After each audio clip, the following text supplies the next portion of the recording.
Picture the most powerful woman in the world. Now imagine she smells like a horse, not metaphorically, not politely. Genuinely, actually, physically smells like something that has been alive and warm and sweating for quite some time without the inconvenience of water.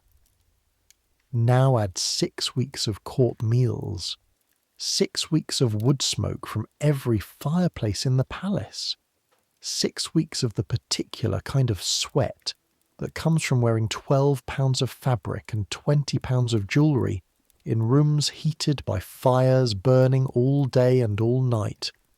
Add the perfume layered over all of that, which doesn't cover it so much as join it. Rosewater and civet and ambergris sitting on top of a foundation that has been building since October. Now dress this woman in a gown worth more than most people will earn in 10 years. Put a ruff around her neck the size of a cartwheel. Put a wig on her head because the real hair has been falling out for years. Put white lead paste on her face an inch thick because there are pockmarks underneath from a bout of smallpox that nearly killed her 20 years ago. And nobody is allowed to see those. Now have her sit on a throne at the far end of the presence chamber and have the Spanish ambassador walk in. That is where we are going tonight.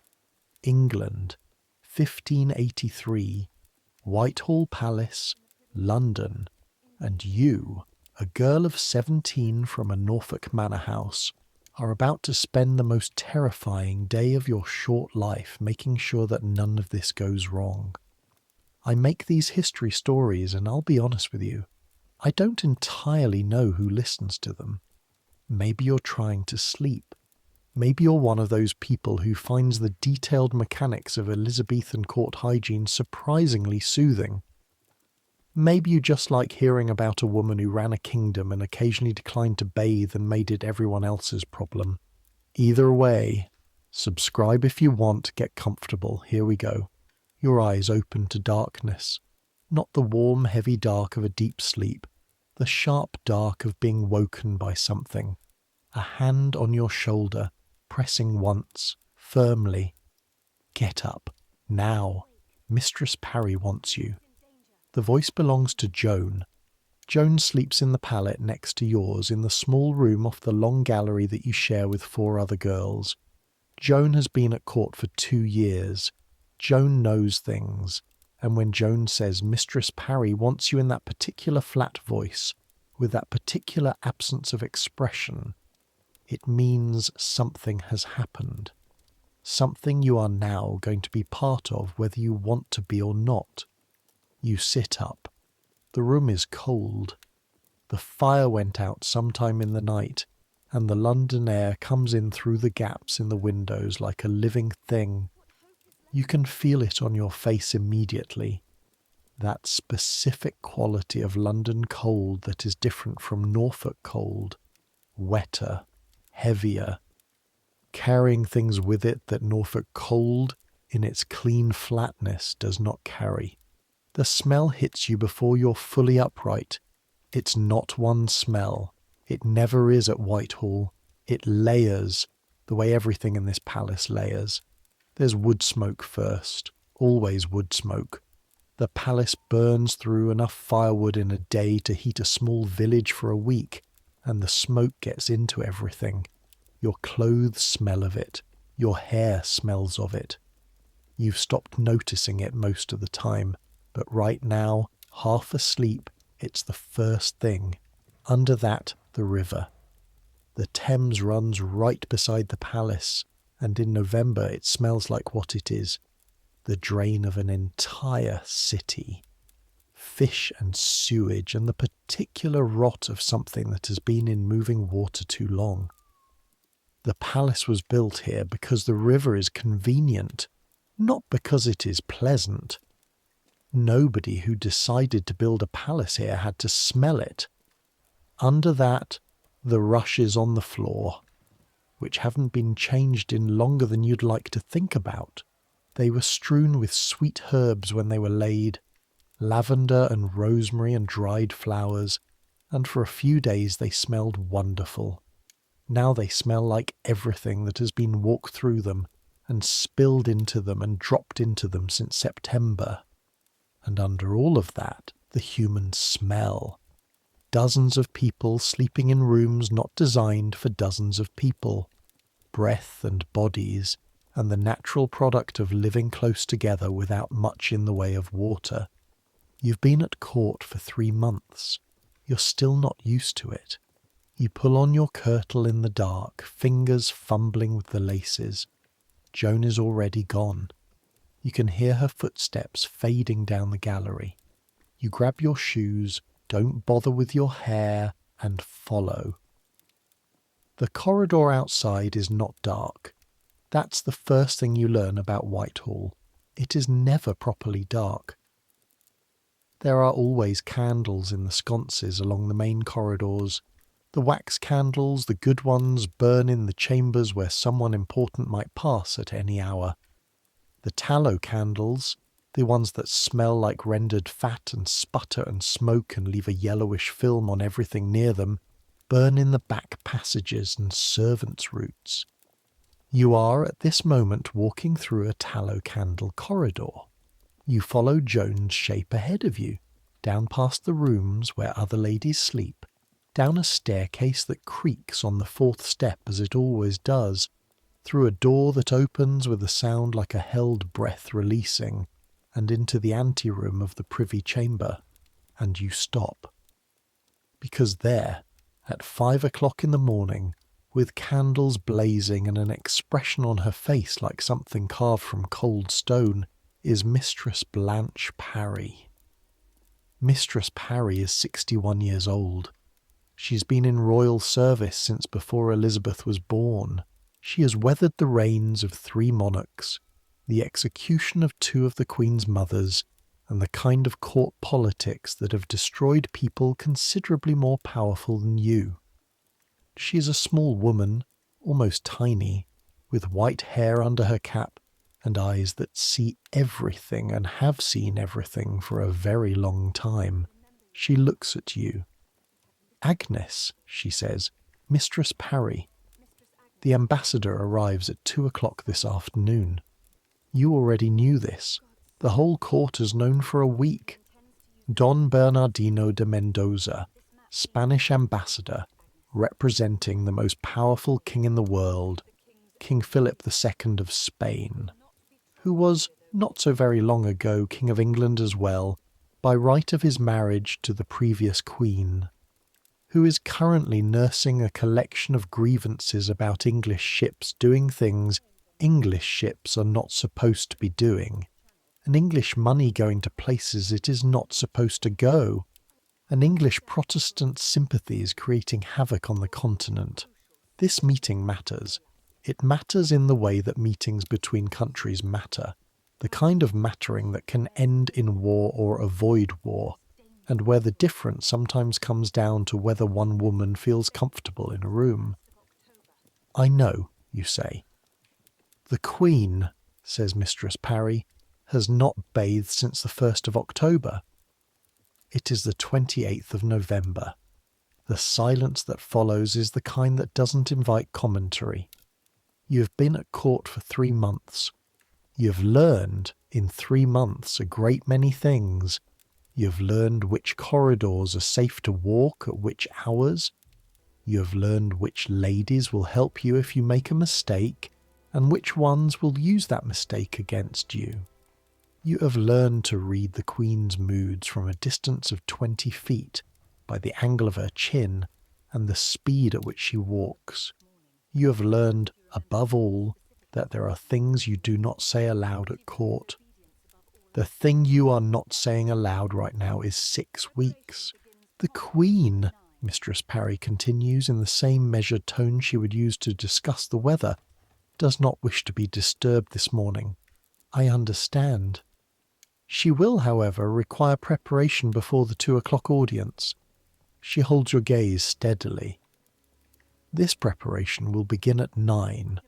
By that time, certain arrangements will need to have been made by certain people, without noise, without fuss, and without anyone." A pause, deliberate as placed stone, outside this room, knowing that any of it was necessary.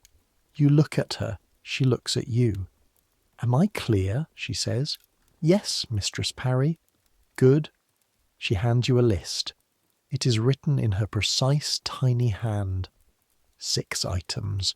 You read them in the light of the nearest tallow candle, holding the paper close. You read the list twice. You fold it very small and put it inside your sleeve. Then you start walking.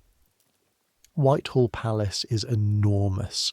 You have been here 3 months and you still get turned around in it. It covers more than 23 acres. It has something in the region of 1,500 rooms. It has a great hall and a chapel and a tilt yard and tennis courts and gardens and bowling alleys and long galleries with paintings on every wall and tapestries on every surface and floors, so elaborately tiled you sometimes stop and stare at them when you think nobody's watching. It is also, underneath all of that, a working building, a city within a city. At 5 in the morning, most of the palace is asleep. Most. The kitchens are not asleep. They never are. You can smell them from the corridor before you reach them. Bread baking, the thick animal smell of meat beginning its long rotation on the spits, the sharp green smell of herbs being chopped.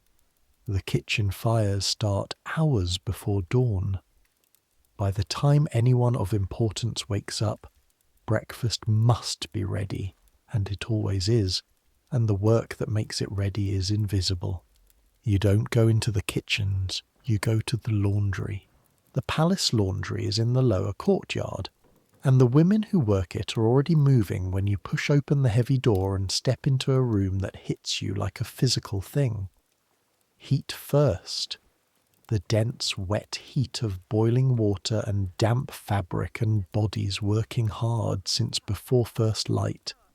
Steam thick enough to blur the figures moving through it. The sharp chemical bite of lye soap, harsh enough to make your eyes sting. Underneath that, the unavoidable smell of the things being washed, because laundry at a royal palace involves, among other things, quantities of linen that have been close to human bodies for considerable periods of time. The head laundress is a woman named Goodwife Turner. She is broad and red-faced and has been washing the Queen's laundry for 20 years. She looks at you when you come in, looks at the paper you hold out, reads it, looks at you again. She doesn't say anything. That is its own kind of answer. Mistress Parry's instructions, you say, because you have learned that invoking Mistress Parry's name works the way invoking God's name used to work, before everyone got confused about which version of God was currently applicable. It tends to end arguments before they start. Goodwife Turner reads the list again, then everything on that list, ready by 8. Thank you, you say. She's already turning away before the words are out. The second item on the list is harder. You need to find Master Gregory. Master Gregory is the apothecary who supplies the court with the various preparations that the Queen uses on her person. He is not, at 5 in the morning, easy to find. His workroom is in the eastern wing, down 2 flights of stairs and through a door that is easily missed if you don't know it's there. You know it's there because Joan showed it to you in your first week, along with various other doors that are good to know about. You knock, you wait, you knock again. The sound of shuffling, a bolt drawing back. Master Gregory is a thin man, perhaps 50, with a narrow face and fingers permanently stained yellow from the various substances he works with. He blinks at you in the light of his own candle. He says nothing. You explain what you need. His expression does not change. This is not surprise. This is a man who's been serving this court for a long time, and who's been asked for stranger things than this. He closes the door. You wait. 3 minutes. 5. Long enough that you start to wonder if he's gone back to sleep.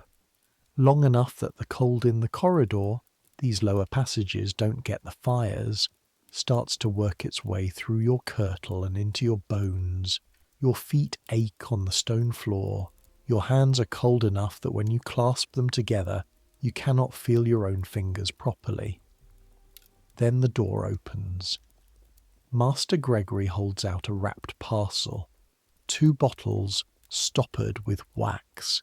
A cloth bundle tied with string. The rosewater and the chamomile will manage the skin, he says. The lavender preparation is for the hair. He says this the way people at court have learned to say things, specifically, precisely, and without using the word that would make the sentence mean something embarrassing. And for the smell, you say, because you are 17, and from Norfolk and have not yet learned to wrap everything in 17 layers of implication. He looks at you.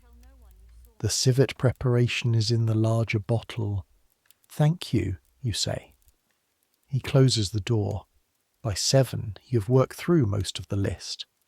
The bathing basin, lined with the specific linens that Mistress Parry specified, has been carried to the room off the Queen's bedchamber without, as far as you can tell, anyone of consequence noticing. This involved 3 other women who were clearly also working from Mistress Parry's list, and a kind of silent coordinated efficiency that reminded you of watching the women in your mother's kitchen prepare for a large feast. Nobody spoke more than necessary. Things moved. Problems were solved before they became visible. The water is heated in the kitchen and brought up in covered pitchers. This sounds simple until you consider how much water a proper washing requires, and how far the kitchen is from the Queen's rooms, and how many stairs are involved, and how cold the water gets between the kitchen and the bedchamber. The women carrying the pitchers move quickly. Their arms are strong from the work of it. The steam rises from the covered pitchers like breath in the cold air. You carry 2 pitchers yourself on the second journey. They are heavy. The handles bite into your palms through the cloth you've wrapped around them. By the time you reach the Queen's anteroom, your arms are burning and your back is complaining in steady, insistent terms, and there's a line of wet down your front where the lid didn't seal perfectly, and hot water has been sloshing against your stomach for 4 flights of stairs. Your clothes will smell of that all day. This does not rank among your current concerns. What does rank among your current concerns? The Queen has not been told any of this is happening yet. That is Mistress Parry's task, and Mistress Parry is, as of 7 in the morning, closeted in the outer chamber of the royal apartments, doing something that sounds, from the corridor, like a low-voiced and very serious conversation, with occasional silences long enough to count. The ambassador arrives at 2. That is 7 hours away.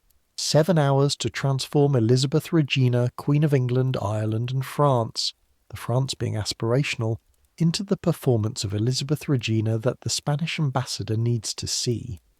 You know, you have learned this quickly at court, that the Queen is always a performance. This is not an unkind observation. It is simply true.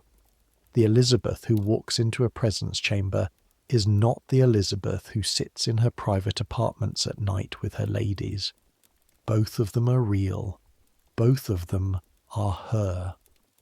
But one of them is a construction, maintained with enormous effort and considerable skill, and a team of people whose entire purpose is to make the construction hold together. You are one of those people. At 9 o'clock, Mistress Parry comes to find you. She's agreed, she says. Just those 2 words. You understand what this means. The Queen has agreed to be prepared. This is not as simple as it sounds. Elizabeth Tudor is 50 years old. She has been Queen for 25 years. She has outmaneuvered every man who has tried to corner her into a marriage, a war, or a disadvantageous peace.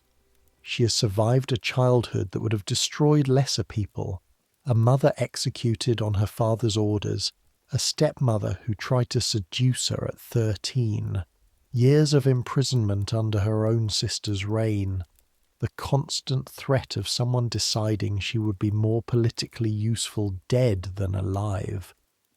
She is also, in ways that are not entirely separate from these facts, extremely particular about her body and her person, and who is permitted access to either. The morning ritual of preparing the Queen, the dressing, the hair, the cosmetics, is conducted by a small number of women with strict hierarchy and strict rules. You are not normally among them. You are new. You are junior. You are, on the usual morning, nowhere near the Queen's bedchamber. This morning is not a usual morning. You'll assist with the rinsing, Mistress Parry tells you. You will speak only if spoken to. You will look at whatever you're looking at and not at anything else. You will not react to anything you see or hear. You will not under any circumstances be anywhere in this palace after today where you might be seen by anyone who might ask you questions. Yes, Mistress Parry. And Agnes. Her voice drops slightly, not in volume but in the texture of it. The Queen is in a contemplative mood this morning. A contemplative mood. You have been at court long enough to know what this means. Not philosophical reflection, but active volatility. A mood in which ordinary rules about what you can say and do near the Queen are suspended in favour of much stricter rules about what you can say and do near the Queen. I understand, you say. I don't think you do yet, she says, not unkindly. But you will. Come. The Queen's private apartments at Whitehall occupy a series of rooms on the first floor of the south wing overlooking the Privy Garden. They are separated from the presence chamber by the Privy Chamber, the withdrawing chamber, and finally the bedchamber, the most private of all. Each room is a layer. Each layer is another degree of access. The people who can enter the bedchamber have been vetted by years and proximity, and the kind of trust that takes a long time to build and almost no time to lose.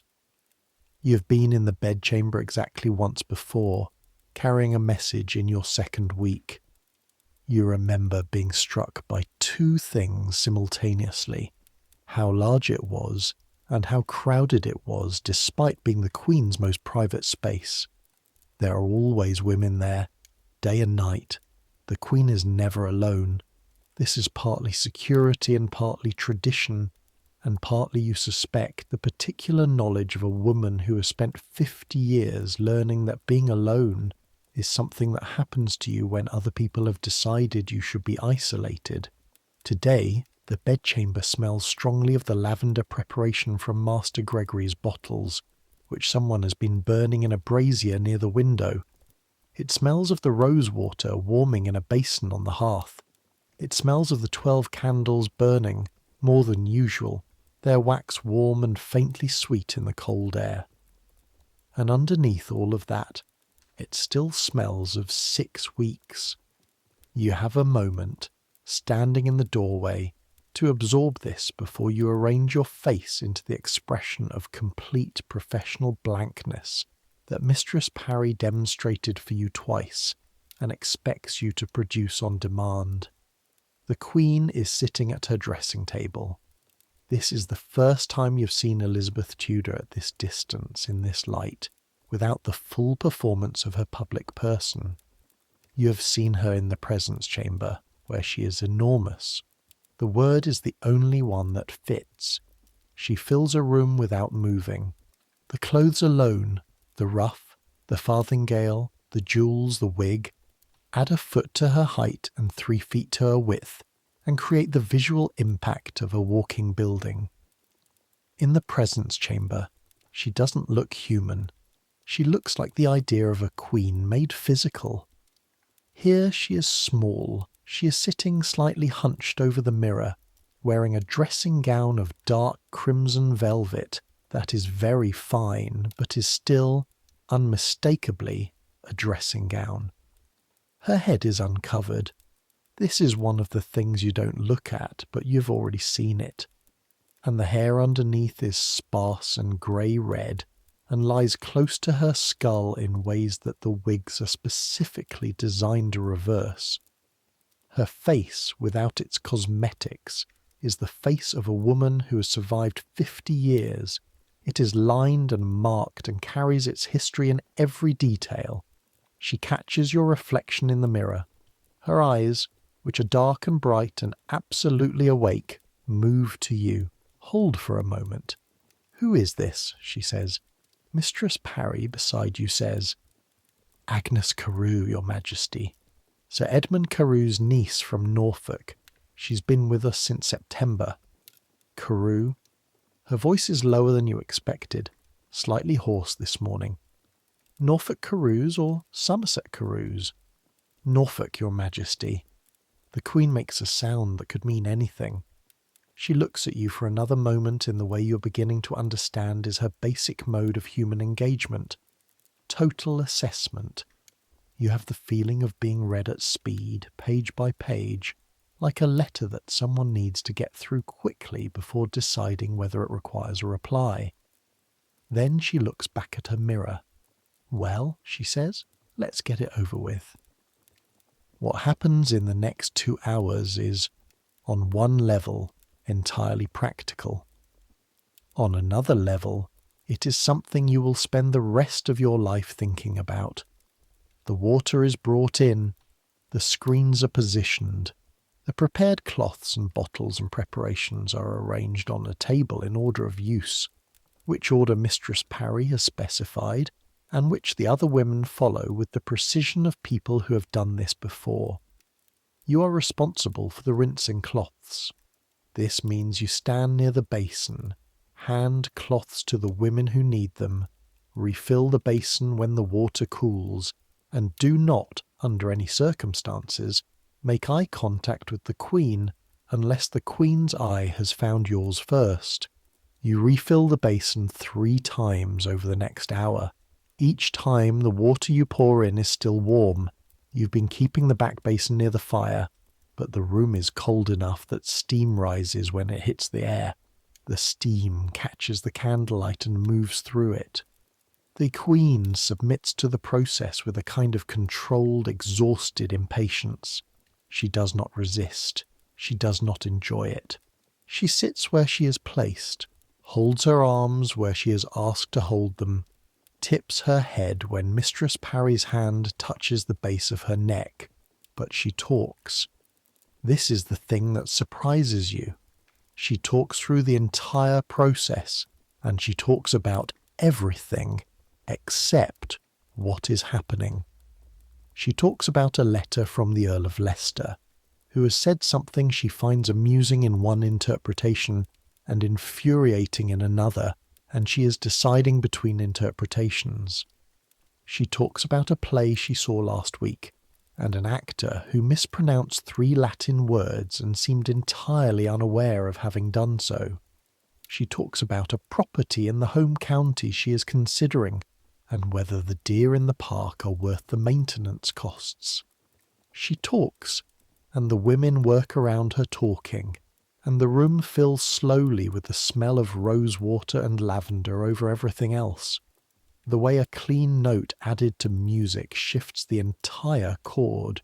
At one point the Queen says, without particular emphasis, the ambassador will want to discuss the Low Countries.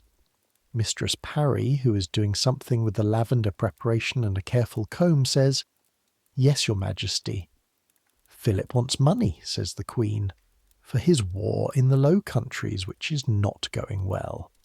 He believes I should provide it, because he believes I owe him a debt of gratitude for not invading this island when I was first crowned, as if not invading a country entitles you to that country's treasury."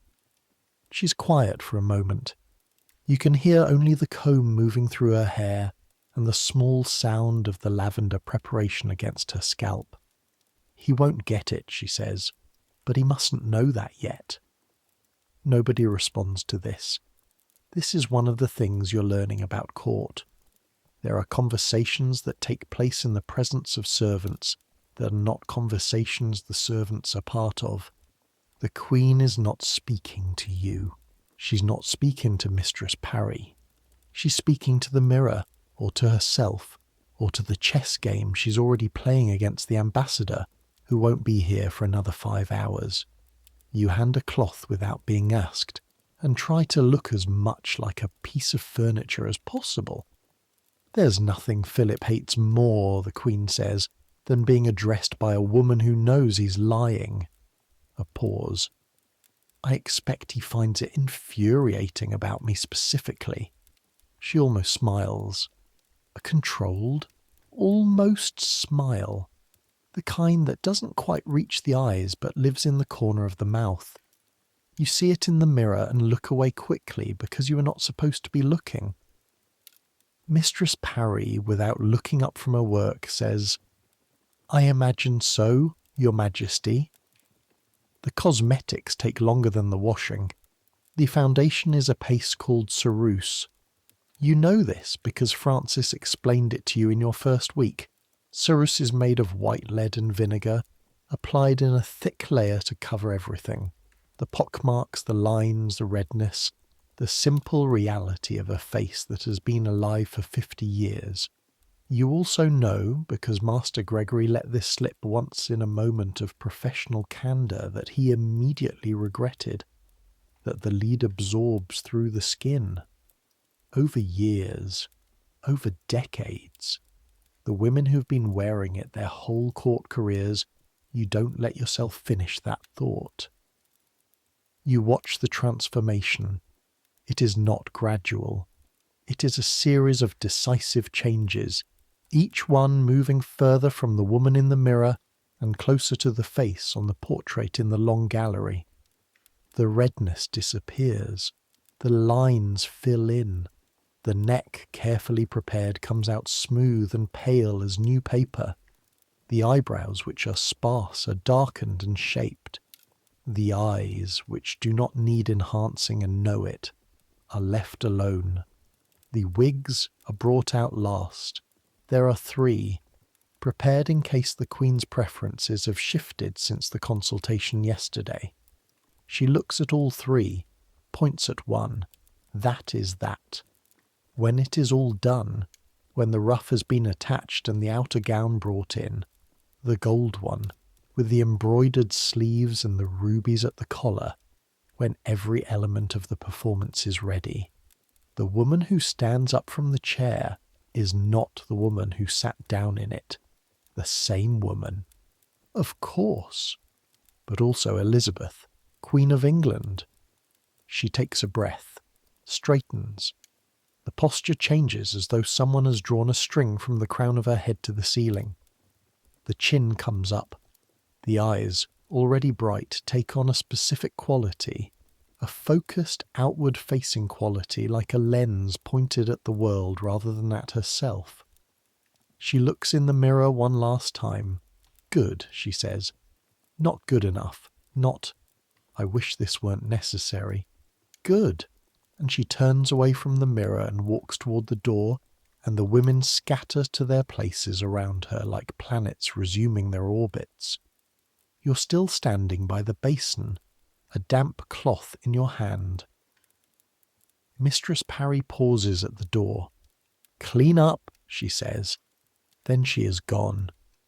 Cleaning the room takes longer than it should, partly because there are several tasks to coordinate, and partly because you keep stopping to think. 3 months at court, and this is what you've been working toward. Not this specifically, you couldn't have predicted this specifically, but something like this. Being useful, being trusted enough to be in the room. Your mother, when she wrote the letter to your uncle Sir Edmund that started this whole chain of events, told you that court was the place where your life would either begin or end. She said it cheerfully, which is how your mother delivers observations that would make other people lose sleep. She said, "Court is where you'll either find a husband with prospects or make an enemy with better ones. Either way, better than Norfolk. 3 months in, you would say, court is where you find out what you're made of, and then find out that what you are made of is not quite enough, and then try to become enough, and then discover a new way in which you're not quite there yet. The basin is emptied down the drain in the floor near the window. The cloths are gathered for the laundry. The bottle's corked for return to Master Gregory. You carry the laundry basket down the back stairs, because there is no version of this morning where you would take it through the main corridor. The palace is waking up. This is the thing about Whitehall at 10:30 in the morning. It is a completely different organism than Whitehall at 5. The narrow servants' passages and back stairs that were your territory this morning are still busy, but the main corridors and galleries are filling with an entirely different population. The court divides, broadly, into people who are here because they have to be. The servants, the household staff, the ladies like yourself who are part of the Queen's household by obligation as much as choice, and people who are here because they want to be. The wanting to be people are mostly men. They arrive every morning with petitions and proposals and the particular hopeful energy of people who believe that today might be the day something happens for them. They pace the galleries, they cluster in doorways, they buttonhole secretaries and whisper to anyone who might know someone who might have access to someone who matters. A court is a machine for turning proximity into power. The people who live in the palace have power over the people who visit it. The people who are close to the Queen have more power than those who aren't. This means that every corridor you walk down, every room you enter, is a calculation of social distance. Who is nearer? Who is farther? Who is rising? Who is falling? You're carrying a laundry basket, which places you very firmly in a particular category. This means that when Lord Hatton's secretary stops you in the watching chamber and asks if you know when the Queen is expected in the presence chamber, you tell him you don't know, which is true, and he looks through you in the way that people look through furniture and walks away. This also means that when Lady Dacre, who has opinions about the hierarchy of the Privy Chamber and frequently expresses them, sees you coming back from the laundry with an empty basket and asks where you've been, you say you were helping with preparations for this afternoon, and Lady Dacre gets an expression like a woman who has smelled something bad and is deciding whether to comment, and then doesn't, and walks past you. Court is exhausting. Joan says it stops being exhausting when you stop doing everything wrong all at once and start doing only some things wrong some of the time. She says this with the satisfaction of someone who's made it through the fire and reached the other side, even if the other side is not notably less hot. At noon, you eat. The arrangement for eating depends entirely on where you sit in the hierarchy. At the very top, the Queen eats at a table set with gold plate and attended by ladies kneeling to present each dish. At the very bottom, kitchen servants eat standing at rough tables with whatever's left after everyone else has been served. You're somewhere in the middle, a table in the great hall with the other junior ladies and some upper household staff, where the food is adequate and the service is indifferent. Today, it's mutton. It is nearly always mutton at this time of year. The mutton is boiled and sits in a pool of liquid that was probably meant to be sauce. There is bread, white bread, which is still a small pleasure. At home you mostly ate brown. There's a dish of preserved apples and a piece of cheese that is exactly what it looks and smells like. You eat quickly. Your body has been awake since 5 and has not been fed since the night before, and it is making increasingly urgent representations on this point. Across the table, Frances is describing something she witnessed this morning in the long gallery, a conversation between two men that she clearly wasn't meant to hear. with the expression of someone who has collected a very good coin and is deciding how to spend it. Walsingham's man, she says, lowering her voice. The one with the grey coat, and someone from the Spanish party. They were standing at the far end near the Flemish tapestry. What did they say? This from Dorothy, who is 16 and has been here 2 months less than you, and is still in the phase where everything is thrillingly terrifying. Something about the ambassador's instructions, something about... Francis glances to either side. Something about what he's been told to look for, whether the Queen is in good health, whether she's... Another pause. Declining. The table is quiet for a moment. You understand the significance even after only 3 months. Elizabeth Tudor has no heir. She's refused to name one. She has refused to marry. She's 50 years old. The question of what comes after her is the most dangerous question in England, and the Spanish ambassador being sent to assess whether she's declining in health is a piece of a chess game so large and complex you can barely see the edges of it. This morning, you were in the room where that question gets answered. She's not declining, you say, before you can stop yourself. Francis looks at you. Dorothy looks at you. 2 or 3 women at the table look at you. Is she not? Francis says in a carefully neutral tone. You have said too much.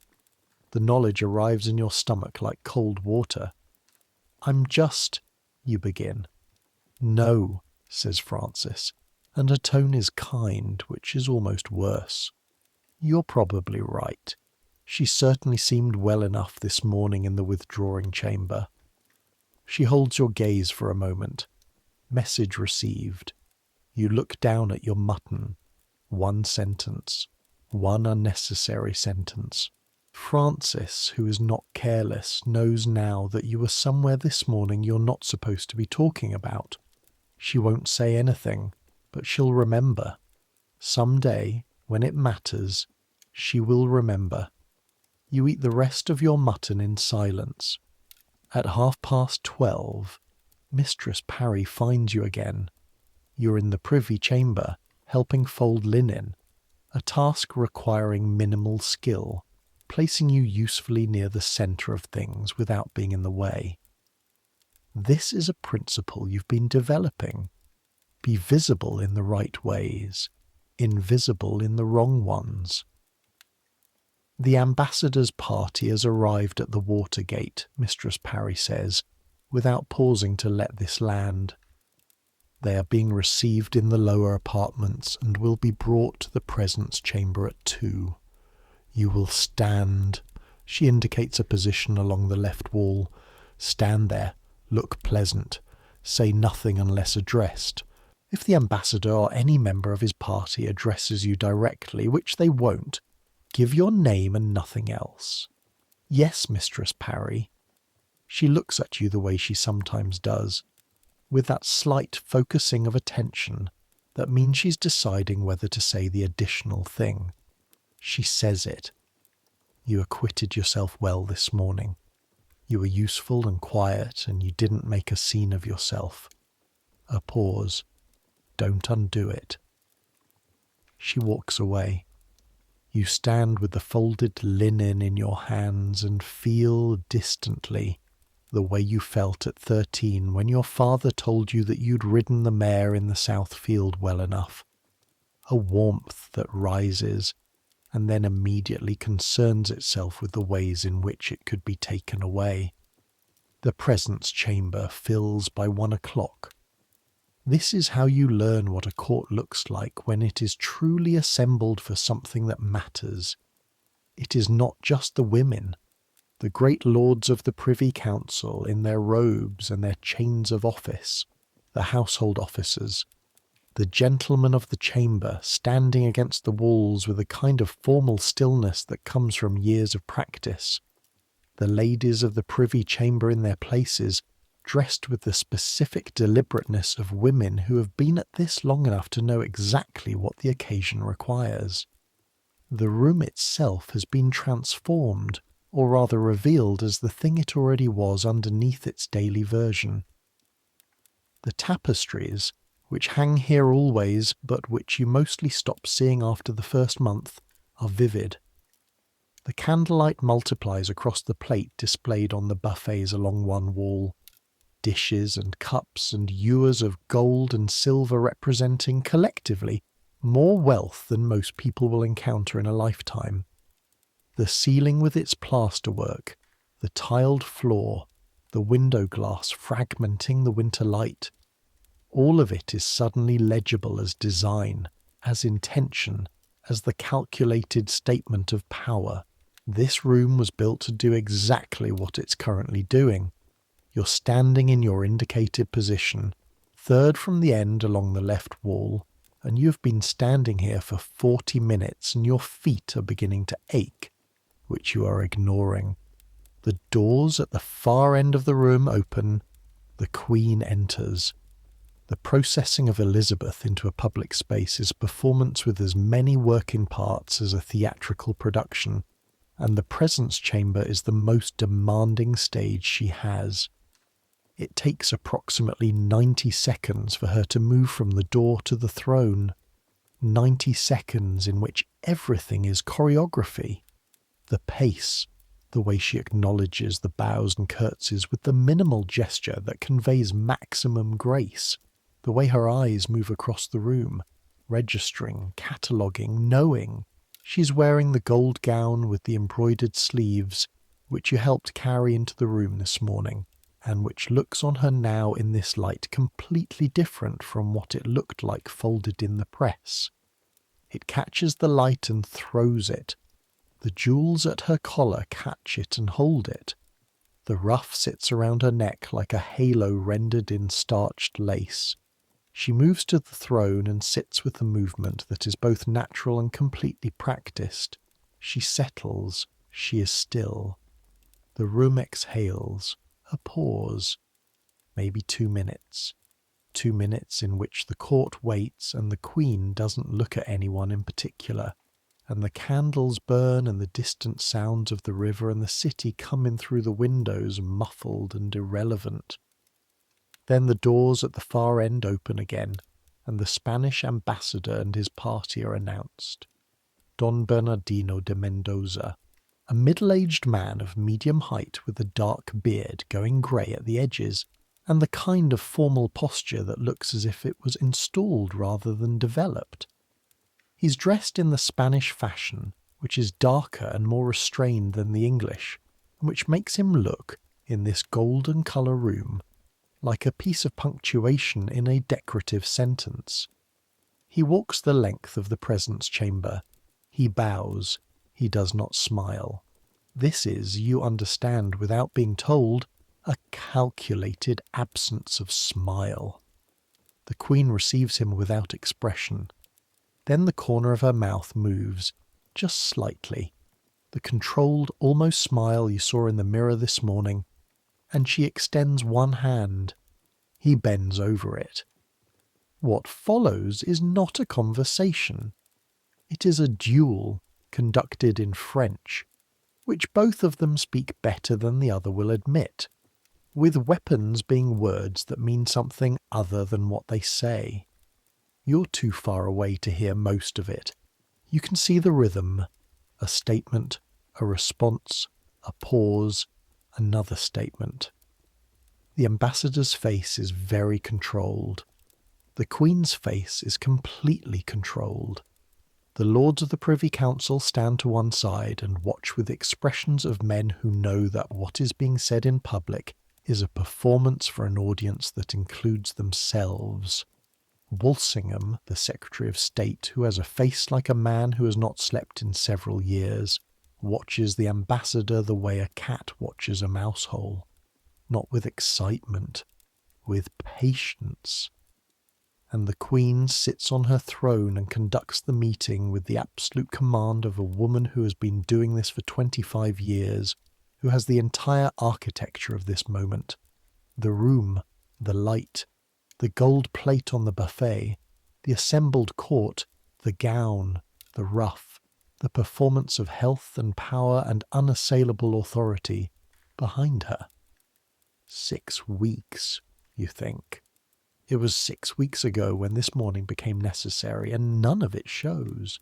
Not in the face with its careful construction, not in the posture, not in the voice, which you catch fragments of when it rises slightly to make a point. Clear, accented, absolutely certain. The meeting lasts 40 minutes. At the end of it, the ambassador bows again and is escorted out. He gives nothing away with his face. He has not given anything away for the entire 40 minutes. You will learn later, from Francis, that the dispatches Mendoza sends to Madrid that evening describe the Queen as in excellent health, clear in her faculties, apparently vigorous in her usual manner. He describes the court as magnificently appointed, and the English clearly in no financial distress. He does not mention anything else, because there is nothing else to mention. The performance held. The room empties slowly after the ambassador's departure. The great lords file out. The household officers disperse. You remain in your position until Mistress Parry gives you the nod that means you may move, and then you move to the side of the room and pretend to be busy near the window, while your legs remind you that they have been standing for 2 hours and would like to lodge a formal complaint. Outside the window, the privy garden is grey in the November light. The clipped hedges and the sundials and the stone paths look cold enough to ache. A blackbird, small and quick, moves along the top of the garden wall and disappears. The Thames is visible beyond the garden wall, grey and wide and moving. A barge is being rowed upstream, 4 oarsmen, a closed cabin in the middle with the curtains drawn. Someone important going somewhere important. London moves its important people on the river the way everywhere else moves them on roads, because the roads are what they are, and the river flows. You think about what you've spent today doing. The basin of water brought up in covered pitchers over 4 flights of stairs, the carefully prepared cloths, Mistress Parry's face by candlelight, the Queen at her dressing table, small and real and talking about Leicester's letter, Don Bernardino de Mendoza bowing over the Queen's hand. None of this is a lie, you decide. Not exactly. The Queen he met today was exactly what he saw. She is vigorous.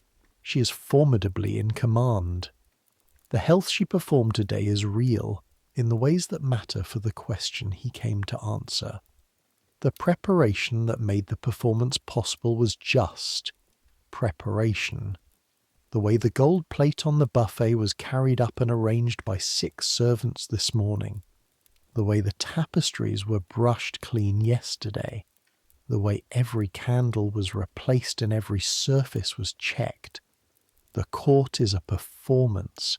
The performance is real. These 2 things are not in contradiction. You're 17 years old and you're figuring this out in real time, in a cold room looking at a grey garden, and it feels like the kind of thing you might spend the rest of your life understanding better. At 4 o'clock, it's dark. November in London, dark comes early and completely, settling over the city like a hand placed over a candle. By 5, Whitehall closes in around itself, all those rooms and corridors turning inward, the fires lit in every hearth, the candlelight filling the spaces that the dark has taken from the outside. You're back in the privy chamber with the other ladies, and the particular kind of relaxation that follows a successful thing has settled over the room. Not celebration. Court doesn't celebrate in the obvious way, but the tension of the day has released, and in its absence people's shoulders have dropped a fraction, and conversations have become slightly more honest. You sit near the fire, which is the benefit of having been useful today.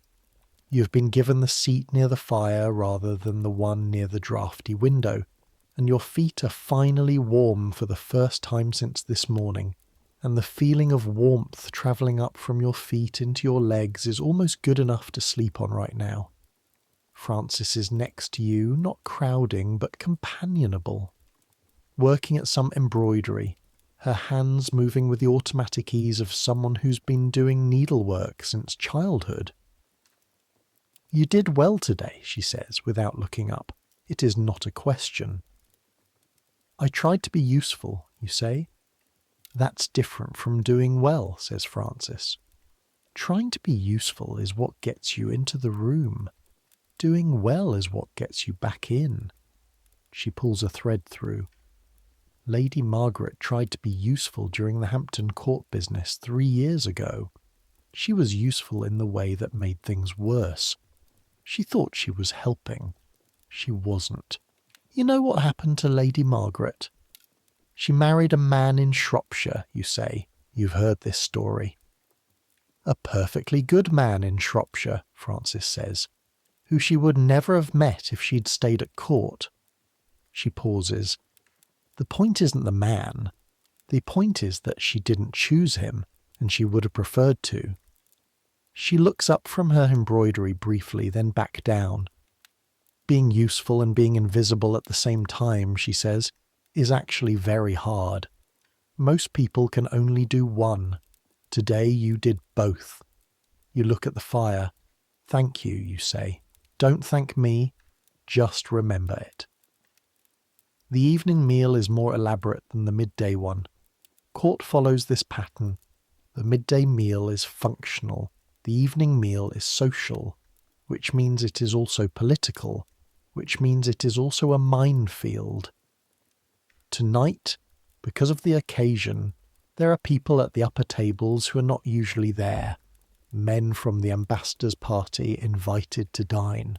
Their presence is a courtesy gesture, a softening of the official exchanges of the afternoon. Their interpreter sits slightly apart. Walsingham's man is placed 2 seats away from the Spanish party, with the specific unremarkability of someone there to hear rather than to be heard. The food is good tonight. A joint of beef, properly roasted, which smells like Sunday at home. Pottage thick enough to support a spoon. Bread still warm from the oven. A dish of pickled walnuts in brine that Frances says are preserved from October, and which tastes startlingly of summer in the middle of November. You eat with attention. This is one of the things about court life that nobody tells you before you arrive. How much of it is physical? How tired your body is by evening? How much the constant social vigilance costs in actual energy? Your back aches from standing. Your feet are tender inside your shoes. Your neck is stiff from the particular angle of careful attention you've maintained all day. Dorothy, across from you, is describing a conversation she had this afternoon with one of the younger gentlemen of the chamber, a boy called Philip, 17 in earnest, who Dorothy has decided to find interesting for reasons that are partly about Philip and partly about the fact that finding someone interesting is one of the few diversions available to a 16-year-old woman in this environment. "He says the Spanish will be back in the spring," Dorothy says, "with a larger delegation. Something about a trade agreement." "There's always something about a trade agreement," Frances says. "Is there really? What trade?" "Wool," Frances says. "England and Spain have been trading wool for 300 years. We have the sheep. They have the weavers. It's the backbone of everything. You think about this. 300 years. In 300 years, the world has changed in ways impossible to fully enumerate, and yet the same basic exchange still underpins the relationship between the two countries. The men arguing in the presence chamber today about the Low Countries and Philip's War are arguing on top of 3 centuries of wool. My uncle deals in cloth, you say. Frances looks at you. In Norfolk, he exports through the merchant adventurers. Then your uncle, Francis says, has something to do with why the ambassador was here today, if you follow the chain back far enough. Your uncle Sir Edmund, who wrote the letter that brought you to court, who trades in wool and cloth and has a workshop in Norwich with 16 men, who has never been to court and who probably thinks of London as distant and theoretical. Your uncle is, through several degrees of separation and a great deal of accumulated history, one of the reasons Don Bernardino de Mendoza sat in the presence chamber this afternoon and said careful things in French. Everything connects to everything else. Court is where you start to see the connections. After supper, Mistress Parry passes through the privy chamber at around 9 o'clock, briefly, on her way to somewhere else. She pauses at your chair. "Well done," she says. Just that. She moves on. You sit with the two words for a moment. Well done. From Mistress Parry, who has been in royal service for 30 years and who has very specific views about what well means. These two words are a thing of weight. You go back to your needlework. Your stitches, by the end of the row, are more careful than they were at the beginning. At 9:30, Francis finds you in the window embrasure at the end of the long gallery, where you've gone for a few minutes of genuine quiet. "I have a question," she says, sitting beside you. "All right." The ambassador, when he bowed over the Queen's hand, did you see his face? Not well. I was too far. I was closer. Francis looks at the dark window glass, which shows both of you as dim reflections against the night outside. He didn't look satisfied. He looked like a man who expected to find something and didn't find it. You think about this. He was looking for signs of decline, you say, then catch yourself.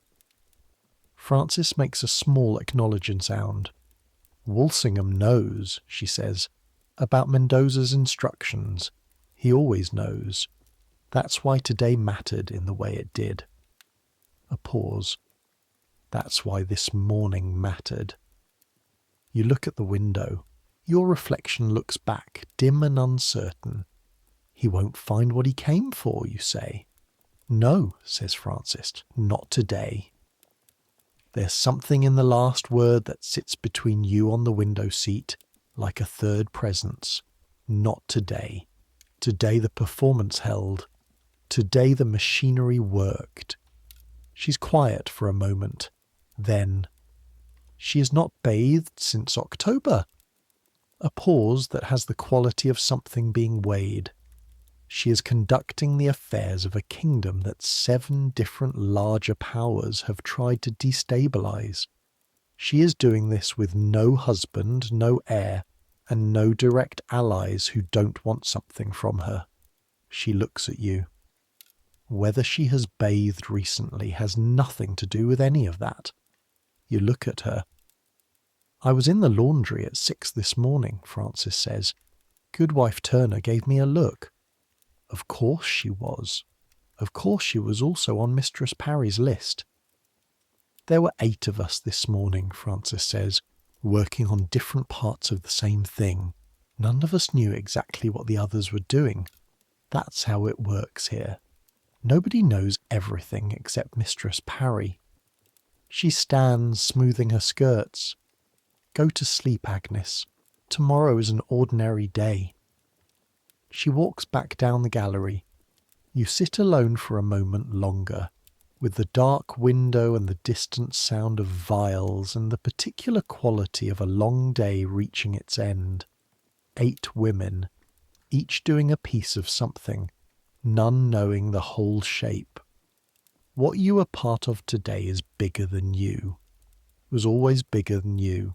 The girl from Norfolk carrying pitchers of hot water up 4 flights of stairs is one small moving part in something that spans the English Channel and has implications in Madrid and Antwerp and Paris. Your small piece of it was, show up, be useful, be invisible, keep the machinery running. The machinery ran. The attic room is cold when you get there at 10 o'clock.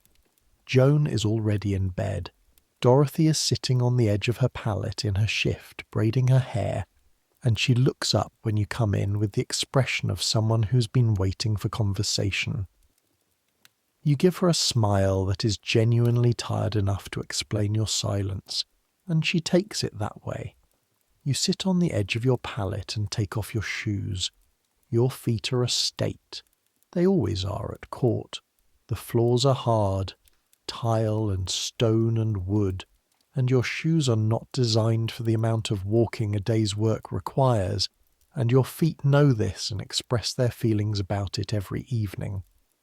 The skin on your heels is roughened. The balls of your feet ache with a dull, persuasive insistence. You sit for a moment, rubbing one foot with both hands, pressing your thumbs into the arch where the pain lives. Outside, London goes on. A cart on the cobbles somewhere below. The river. You can't see it, but you can always hear it if you're quiet enough. The movement of water past stone, constant and indifferent. The city has been built around this sound for 1,500 years and more. You lie down. The straw in the mattress shifts under your weight, resettling itself, and the familiar slight smell of it rises. Dry grass and something faintly herbal from the lavender tucked in when it was made. It smells like autumn. It smells like the harvest at home, the fields cut close, and the smell of worked grass in the late summer air. The ceiling is low enough that you can see the grain of the timber by the last of Dorothy's candle.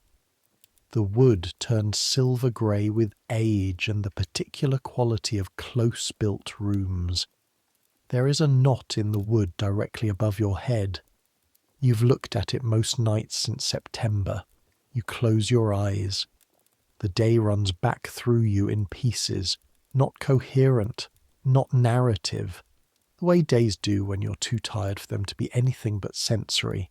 The cold of the back corridor, the steam from the pictures, the smell of lavender in a bottle, Mistress Parry's face by candlelight, the Queen sitting small and real at her mirror, talking about Leicester's letter while other women washed her hair, the ambassador's controlled face above the bow, the presence chamber with all its candlelight and gold. "Well done," Mistress Parry said. "You have been at court for 3 months. You have made mistakes you know about, and probably several you don't.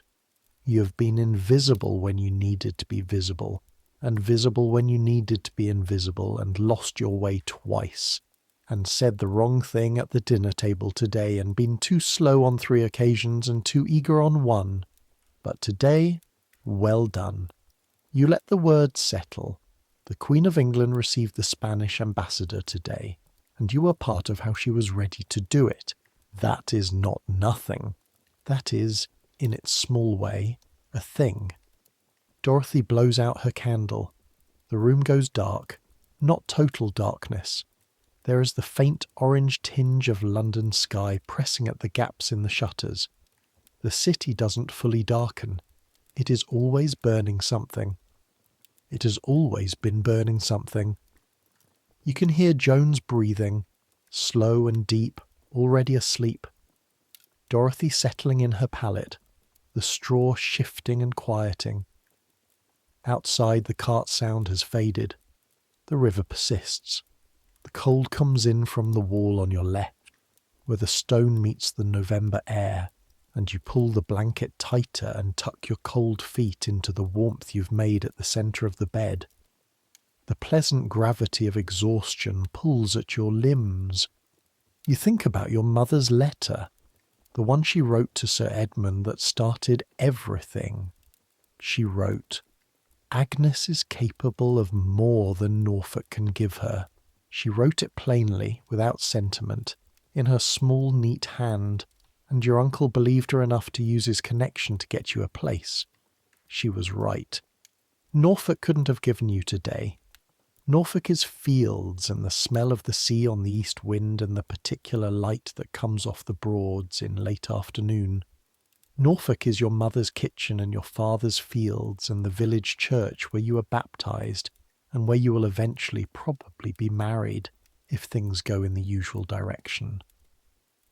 But Norfolk doesn't have today, and today, the cold corridor at 5 in the morning, the steam from the pitchers, the weight of a bottle in your hand, Mistress Parry's face, the Queen small and real in her crimson dressing gown. Today is something you will carry for the rest of your life. Not the details, perhaps. Those will blur, but the shape of it. The knowledge of what it felt like to be in the room where the machine ran. That knowledge is yours now. Nobody can take it back. Sleep comes in degrees. First, the relaxing of the muscles you've been holding taut all day without knowing it. The neck, the jaw, the hands which uncurl slowly, fingers straightening against the blanket. Then the thoughts beginning to lose their edges, becoming less specific. The ambassador's face blurring into a general face. The presence chamber contracting into darkness. The day folding in on itself. The sounds of the room expand to fill the space the thoughts are leaving. Joan's breathing. The settling of the timber above your head. The distant river. Someone, somewhere in the palace, laughing briefly at something in another room. A light, brief sound gone before you can place it. You drift. You have been at court for 3 months. In those 3 months, the world has become something you didn't know how to imagine from Norfolk. The Queen of England is a real woman with sparse grey-red hair and a hoarse voice in the morning, who talks about Leicester's letters while other women wash her. The Spanish ambassador is a middle-aged man with a beard who holds his face very carefully. The corridors of Whitehall smell of wood smoke and tallow and something underneath that no amount of rosewater fully resolves. The world is made of smells and tired feet and cold stone floors and the steam of water in early morning. It is made of lists carried folded in sleeves and basins emptied down drains. It is made of women who know everything and say almost nothing.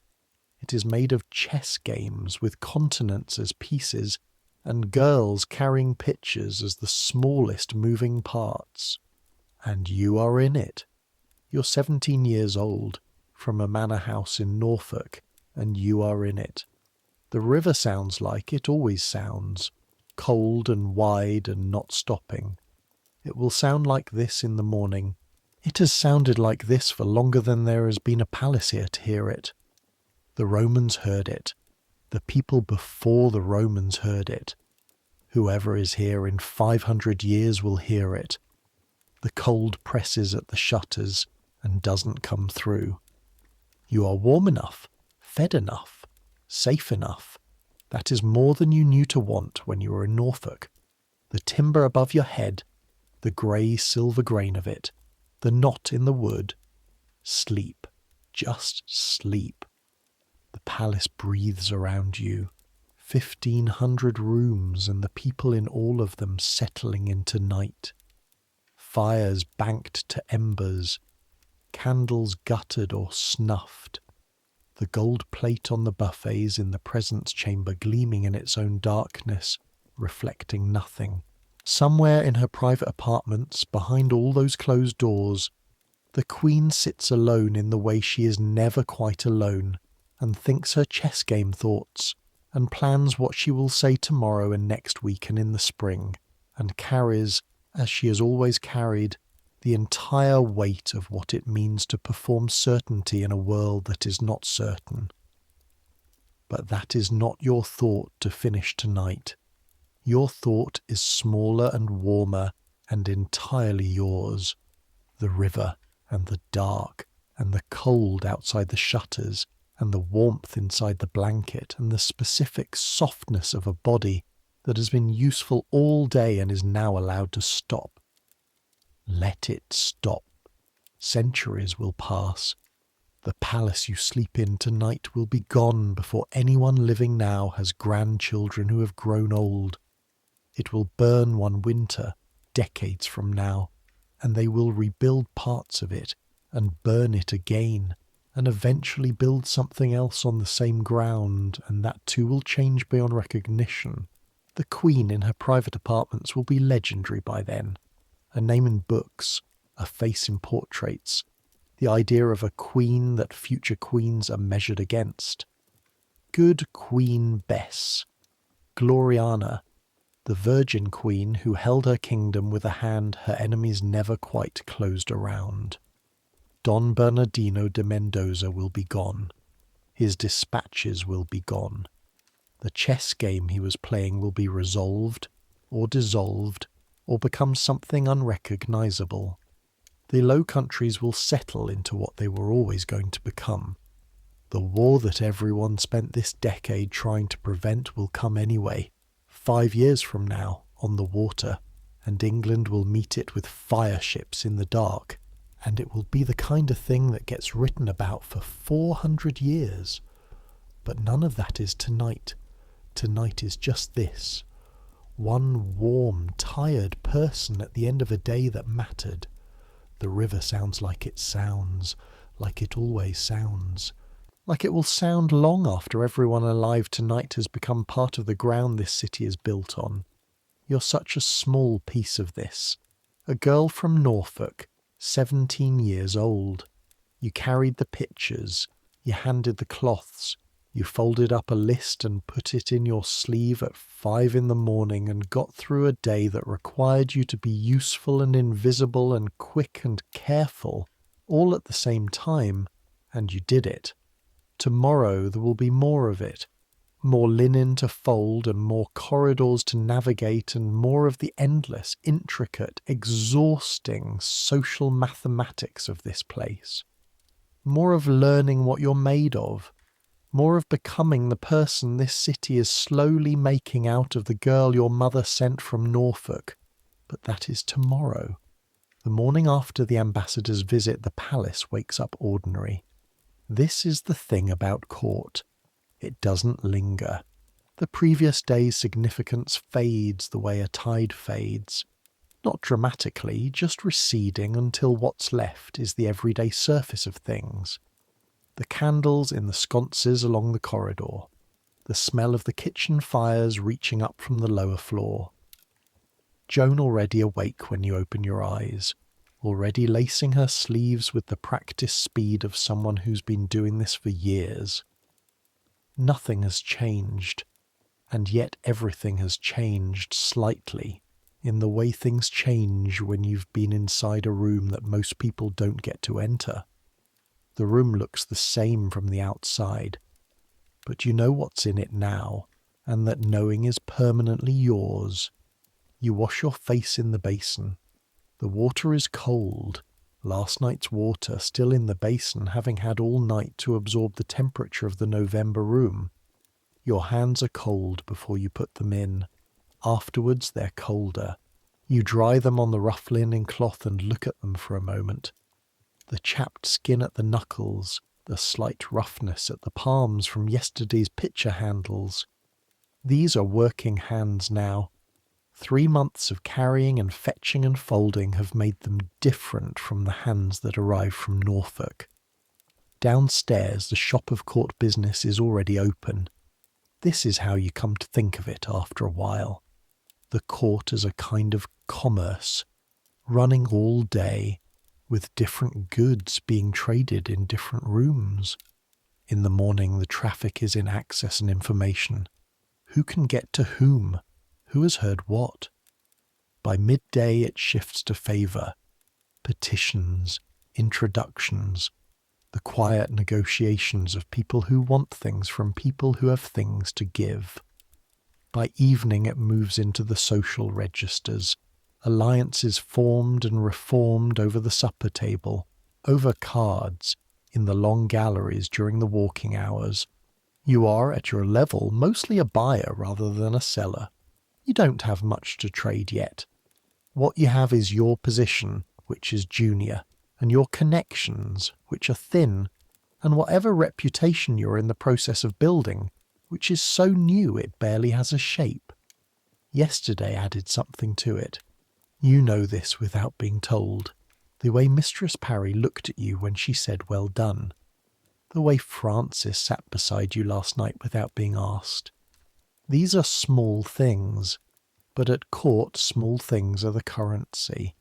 You eat breakfast standing at the side table in the hall where the junior ladies eat. Bread and small beer, the same as every morning, the bread slightly stale from yesterday and the small beer thin and sharp. And you think about what comes next. An ordinary day, Mistress Parry said so. Ordinary turns out to mean 2 hours of needlework in the privy chamber, while the senior ladies attend on the Queen. Then an errand to the wardrobe to collect some linen that Mistress Blount needs. Then folding that linen.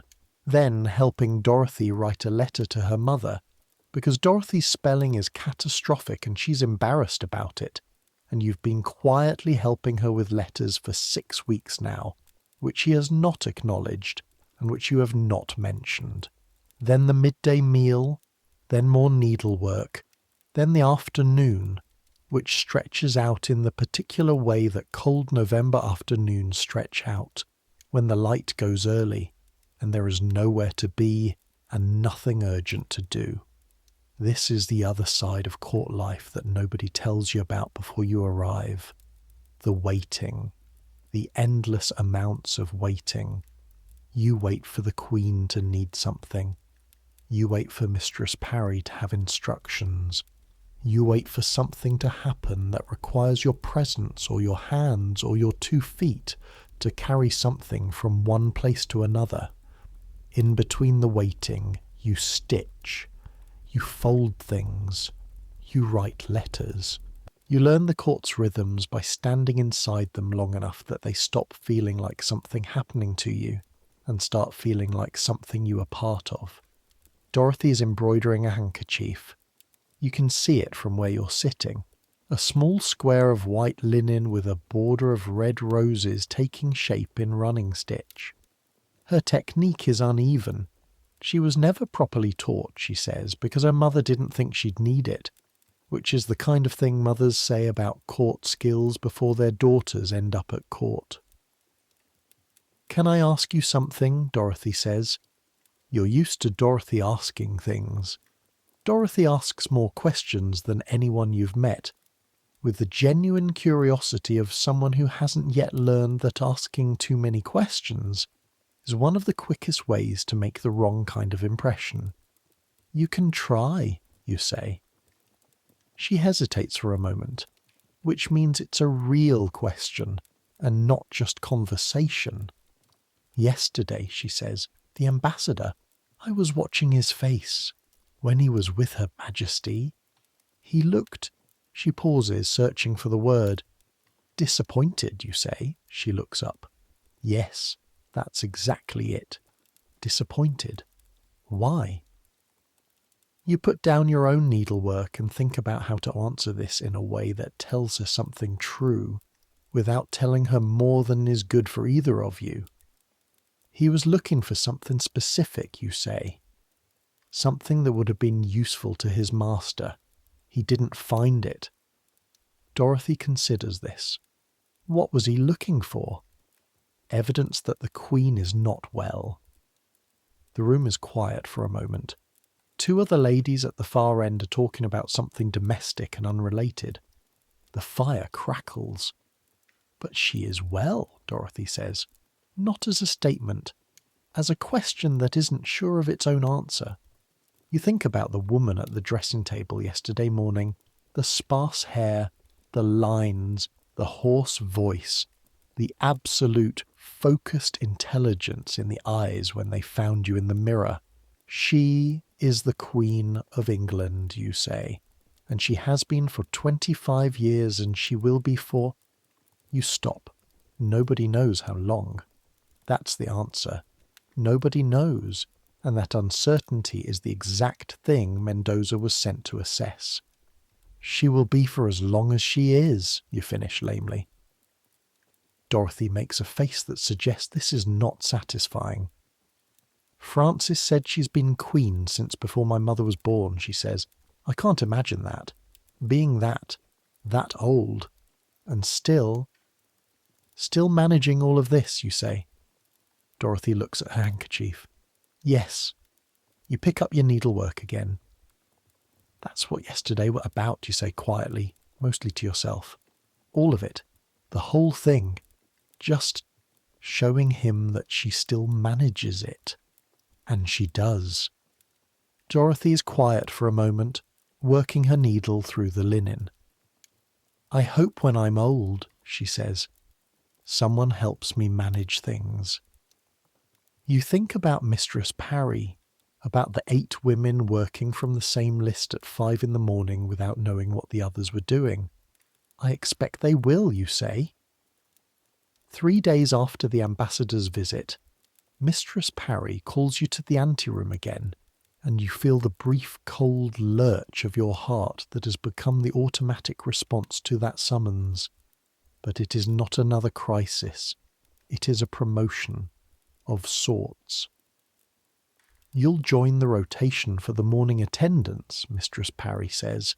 3 days in 7, you'll take Margaret's place. She's being married to Sir Henry Westmore in January and she'll be leaving us after Christmas. You understand what this means. The morning attendance is the group of women who help the Queen through her daily preparations. Not the elaborate full process of the other day, but the ordinary morning dressing. It is a significant step up from where you have been. It means access to the bedchamber on a regular basis. It means being one of the people who is trusted to be there.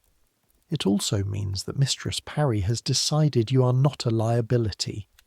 Thank you, you say. Don't thank me, she says, in the same tone Francis used. Just be there at 7. Be quiet. Be useful. Don't make me regret it. She walks away. You stand in the corridor for a moment with your hands clasped in front of you, feeling the specific warmth of an unexpected thing going well, and trying not to show it on your face in case someone walks past and asks why you're smiling in an empty corridor. Nobody walks past. You smile anyway. December arrives in London like a grey blanket dropped over the city from above. You've been cold since November, but there is a particular quality to December cold that November cold doesn't have. November is wet and dark and miserable. December is all of that and also indifferent. It doesn't care that you're cold. It doesn't care that the gap under your bedroom door lets in a draught that moves the rushes on the floor. It doesn't care that your hands crack at the knuckles from the combination of cold air and washing and the dryness of heated rooms. Your hands crack badly by the second week of December. The skin on the outer knuckles of your right hand splits along a line that forms in the morning and reopens every time you bend your fingers throughout the day. You press the edges together sometimes, pressing hard with your thumb, willing the skin to stay closed. It doesn't stay closed. By evening there is a thin red line there that stings when you wash your hands and hurts sharply when you hold something cold. Goodwife Turner in the laundry gives you a preparation for it. Animal fat and some dried herbs she keeps in a cloth pouch on her workbench, mixed together into something soft and slightly yellow that smells strongly of lanolin and faintly of something floral you can't identify. You rub it into your hands every night before you sleep, and in the morning the crack is better, and by mid-morning it has reopened again. This is the rhythm of winter hands. You learn to live with it. The palace prepares for Christmas with the thoroughness of an institution that has been doing this for a very long time. Christmas at Whitehall is not a private domestic thing. It is a performance, sustained over 12 days, involving the entire court and a great deal of the city. The hall decorations go up in the second week of December. Evergreen boughs brought in from the parks and gardens, filling the corridors with the sharp green smell of cut fir and pine that cuts through everything else. through the wood smoke and the river and the accumulated human smell like a knife through cloth. For a few days, every corridor in the palace smells like a forest. You stand in the watching chamber on the morning the decorations are being hung and breathe it in. Beside you, Francis is doing the same thing. This is the one time of year, Francis says, when Whitehall actually smells like something pleasant. It smells like Christmas, you say. It smells like Wiltshire, says Francis, where I grew up. We used to cut branches from the fir trees on the North Hill every year. My father would carry them back over his shoulder, one for each window. She says it with the tone of someone who is describing something that belongs firmly in the past tense, but not with sadness exactly. With the equanimity of someone who has traded one thing for another and decided the trade was worth it. Norfolk too, you say. We had a holly bush at the corner of the house. My father used to say it was older than the house. It probably was, Francis says. The evergreen boughs fill your head with home all day, not with homesickness. You are past the phase, mostly, when the smell of something familiar made you ache for the original, but with memory. The particular dense quality of winter mornings in Norfolk, the flat light and the smell of mud and frost and the holly at the corner of the house, with its red berries bright in the grey air. You're not from there anymore. Not entirely, but you're still made of it, in the way that people are made of the places where they were children. The first time you enter the Queen's bedchamber as part of the regular morning attendance, you are so nervous that you feel it in your stomach, a tightening, low and persistent, that doesn't let go until you're standing at your post with a basin of warmed water and your hands are occupied, and there is no room in your mind for anything except the task at hand. The task at hand is actually not complicated. You hold things, you hand things, you refill the water when it cools. You move when you're indicated and stop when you're not, and keep your face in the expression of professional blankness that you've been practicing in the small mirror in your room for the past week, which Dorothy watched with growing amusement and then eventually offered to help with. "You look like you've died," Dorothy said, studying your reflection. "Like you've died, and your face is being polite about it." Mistress Parry says no expression. Mistress Parry has no expression because she genuinely doesn't have expressions anymore. She'd been at court for 40 years. Her face has retired from that particular service. You have to actively work at it. She considered. Try thinking about something boring. Not nothing. Nothing looks panicked. Something boring. The letter A. The sound of rain. Something that occupies just enough of your mind that nothing interesting is happening on your face. You tried it. It worked, more or less. The letter A.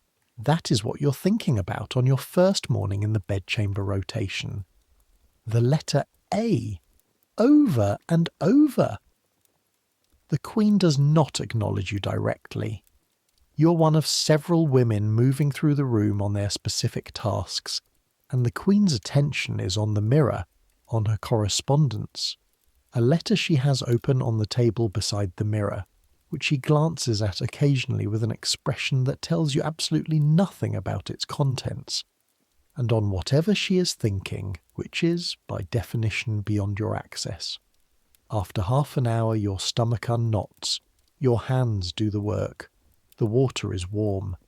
The room smells of the same lavender preparation from Master Gregory's bottles, which is apparently a permanent feature of the morning attendance.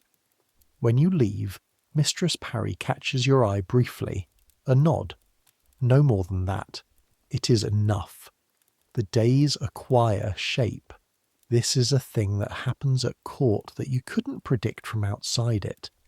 After a certain amount of time, the amorphous mass of palace life starts to organize itself into patterns that your body knows before your mind catches up. The patterns of the week.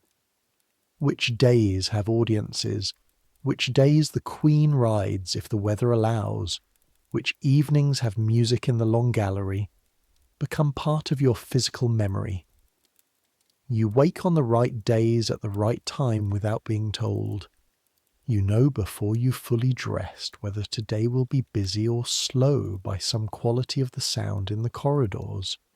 You are learning the palace the way you once learned Norfolk, from the inside, by living it, by getting it wrong and adjusting and getting it wrong again in a different way. Francis becomes a genuine friend during December, in the gradual way that court friendships happen, through the accumulation of small moments and shared observations, and the particular intimacy of people who live in close quarters and have no one else to be honest with.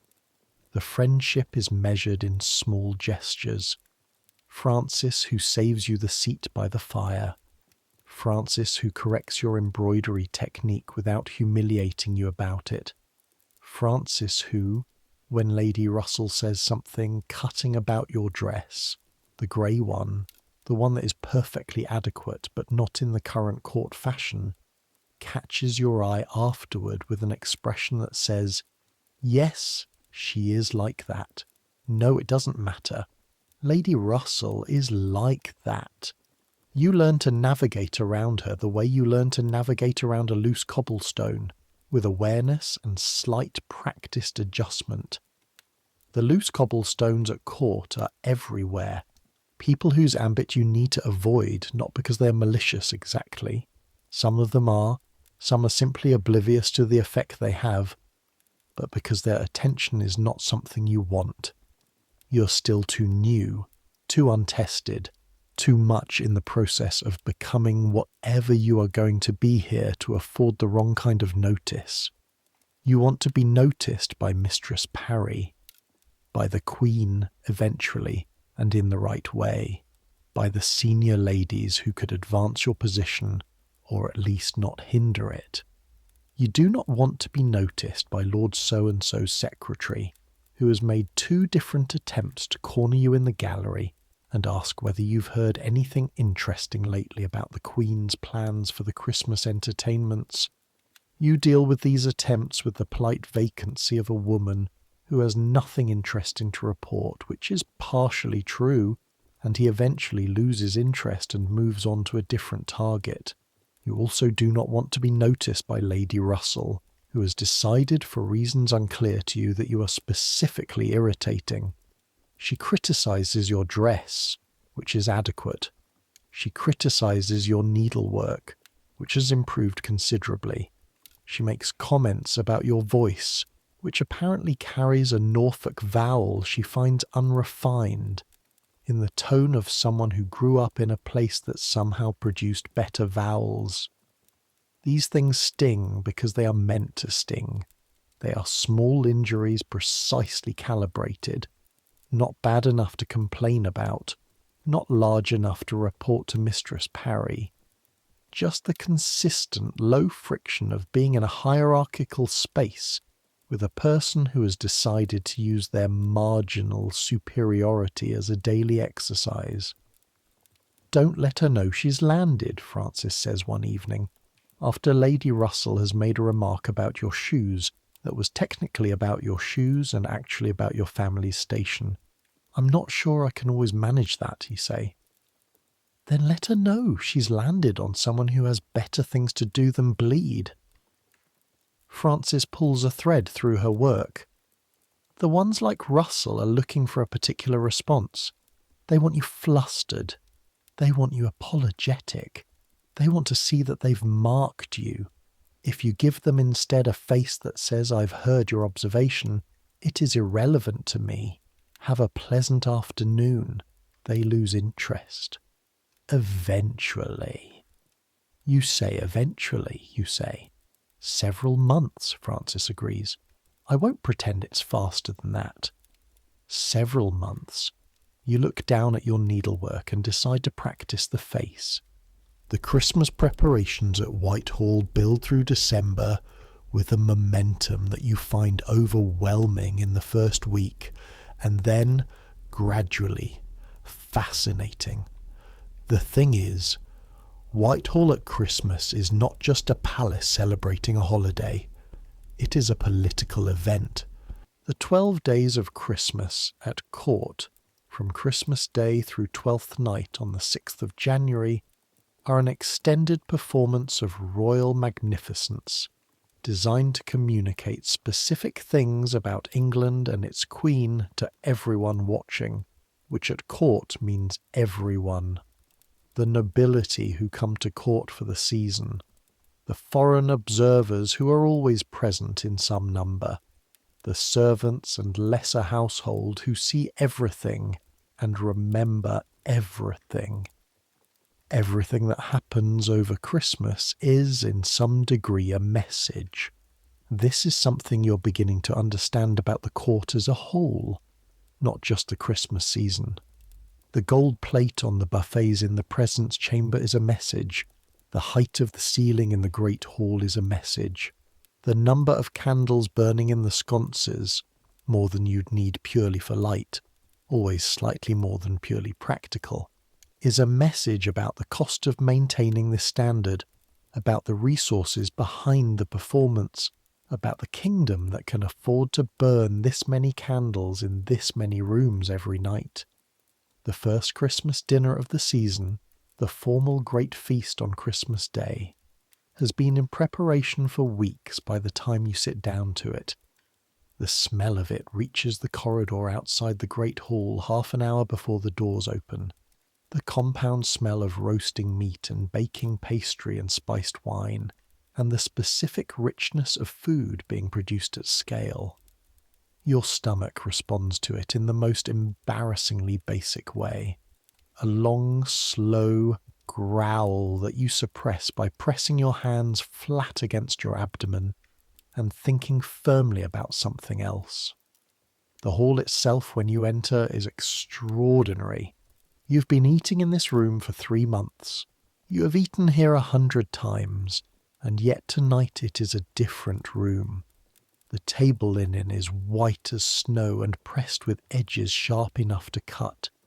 The candles, hundreds of them, in the great chandeliers above and in sconces along every wall, turn the room to amber. The evergreen boughs have been supplemented with holly and ivy and small points of red and white that catch the light. At the high table the gold plate is out in full force, gleaming in a way that makes the room look like it contains its own small sun. The music begins before you sit down, a consort of shawms and sackbuts, the sound filling the high ceiling and bouncing back in a way that makes it seem to come from everywhere at once. Loud enough that conversation at normal pitch is covered by it, which you suspect is not an accident. Covered conversations at court are marginally safer conversations. The food arrives in procession, not carried in the way that food is usually carried to the table but processed. The servers entering in a formal line, the dishes held aloft, the whole sequence choreographed to the point where it looks effortless, which means it has been practiced into effortlessness. You watch it happen, sitting in your place among the junior ladies, and eat well for the first time in a while. There is roasted beef and capon and a great boar's head, traditional carried in on a decorated platter with ceremony, and pastries whose contents you cannot quite determine, but which taste of good pastry and something sweet and spiced. There is mince pie, which you know, and a dish of something with dried fruits and nuts that you don't. There is wine, better than the wine at ordinary suppers. There is hippocras, spiced wine, warm, passed down the table in a single cup that makes its way from hand to hand. You drink carefully. The hippocras is sweet and the spice is strong, and it would be very easy to drink too much without noticing, which is exactly the kind of mistake you cannot afford. Dorothy beside you has slightly less caution about the hippocras and is very cheerful by midway through the meal. "It's the best thing," she says. with the emphatic warmth of someone who's had 2 cups of something warm and sweet, that there is Christmas. It's genuinely the best thing. It's very good, you agree. No, but it's the best thing. The music and the food and everyone being, she gestures broadly at the room, all together, not worried about things. You look around the room. Not worried seems like an overstatement. There are people in this room who are worrying about a great many things. Lord Burghley at the high table, who carries the entirety of English foreign policy in his head, is probably not entirely without worry even at Christmas dinner. The various gentlemen attending who have petitions outstanding are almost certainly calculating proximity to powerful people even now. But Dorothy is not wrong that something has shifted. There is a quality to the room tonight that is different from the ordinary suppers, less watchful maybe, less the room of a court in the middle of complex political business, and more the room of people who are, for one evening, allowing themselves to be, as Dorothy says, all together. You think of your parents' Christmas table in Norfolk, smaller, quieter, smelling of the same roasting meat and spiced cider, but contained within 4 familiar walls with familiar people around it, and nothing at stake beyond the meal itself. You miss it, briefly and without urgency. The way you miss things that you're not unhappy to have left behind. Then the musicians shift into something faster, and the table around you grows louder, and you pour yourself a small second cup of Hippocras, and decide that tonight, for tonight only, you will be a little bit Dorothy about the whole thing. After Christmas comes the 12th night masque. You have heard about the masques. Everyone at court has opinions about the masques, about which ones were magnificent and which ones were disappointing, which years produced the best entertainment, which performers were memorable. This is a subject on which court opinion is strongly divided and freely expressed, because the masques are one of the few areas of court life where aesthetic judgment is permitted to be public and personal. You have never seen a masque. The preparation for the 12th night masque begins the day after Christmas and occupies the banqueting hall, which is a temporary structure erected in the palace courtyard for exactly this purpose. Canvas and timber and decoration built to last one season and then dismantled for 6 days while the players and musicians and engineers of spectacular effect construct whatever world they're going to present. You cannot get into the banqueting hall during this period. Nobody who is not directly involved in the production can. This is partly about secrecy. The effect of a masque depends significantly on surprise, and partly about the practical reality that 6 days of construction involves things falling over and sawdust in the air, and people shouting at each other in tones that are not appropriate for mixed company.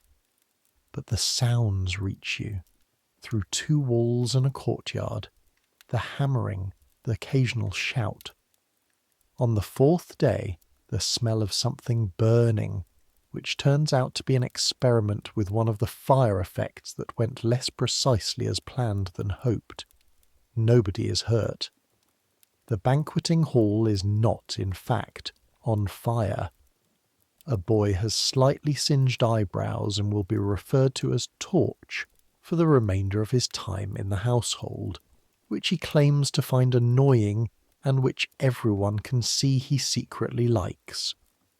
On the 5th day, you hear music, the musicians practicing the same passage over and over, a phrase of 12 bars that keeps stopping at the same point and restarting, the flaw somewhere in it that keeps requiring correction. By the 6th time through, you know it well enough to hum it, and you do hum it, walking back from the wardrobe that afternoon until Frances gives you a look. "Where did you hear that?" she says. "Through the wall of the banqueting hall. They keep stopping at the same place."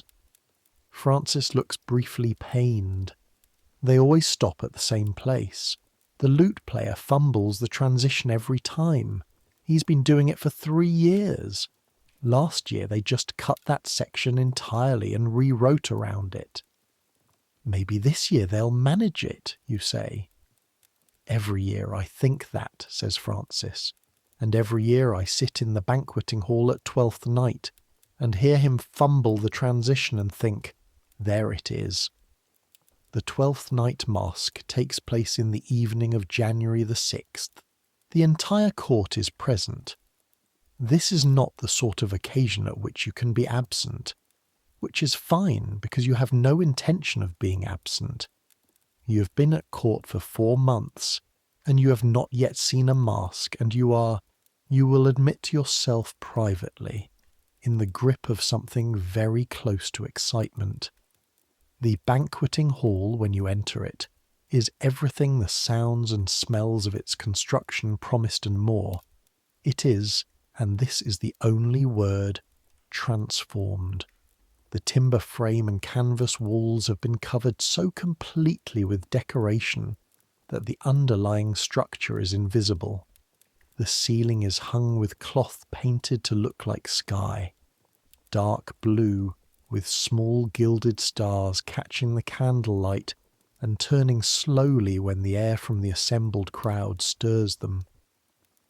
The floor is scattered with something that looks like snow but smells of dried herbs. The walls are hung with silk panels in blue and silver and green, the colours shifting as the candles move. The candles are everywhere, hundreds of them, possibly more than hundreds, in chandeliers above and in candelabras below, and in small glass holders along every surface. The room glows. It doesn't look like a room lit by candles. It looks like a room that is generating its own light from inside. The musicians are in a gallery above the main floor, hidden behind a screen of decorated latticework. You know this only because the sound comes from above and from everywhere, the music reaching the whole space evenly, filling it without a source. You find your place in the assembled court. The ladies in their arranged positions, the gentlemen in theirs, the space at the centre of the hall kept clear for the performance, and stand and look around at it all with what you hope is dignified appreciation, and is probably more visible wonder than that. The masque begins. What you understand about masques in the days after 12th night, having spent 6 hours in the banqueting hall watching one and thinking about it since. A masque is a story told in the space between theatre and reality. The performers are partly characters and partly themselves. Some of them are actors, but some of them are courtiers, actual lords and ladies, dressed as allegorical figures and performing a fiction that is also, in some degree, a political document. This year's masque is about the virtues. 7 women, actual ladies of the court, dressed in elaborate gowns and masks, descend from a mechanical cloud that is lowered from the ceiling on hidden ropes and chains, to the sound of the musicians doing their best with the passage where the lute player fumbles the transition. He fumbles the transition. You catch Francis's face across the room when it happens. She looks exactly as she predicted. The virtues process across the floor and present their gifts to the Queen, who sits on her throne in the centre of the hall with the particular quality of total attention that is one of her real skills. She is never visibly bored, never less than entirely present, even after 6 hours of entertainment that must have its tedious passages. The mechanical cloud is breathtaking. You don't know how it works.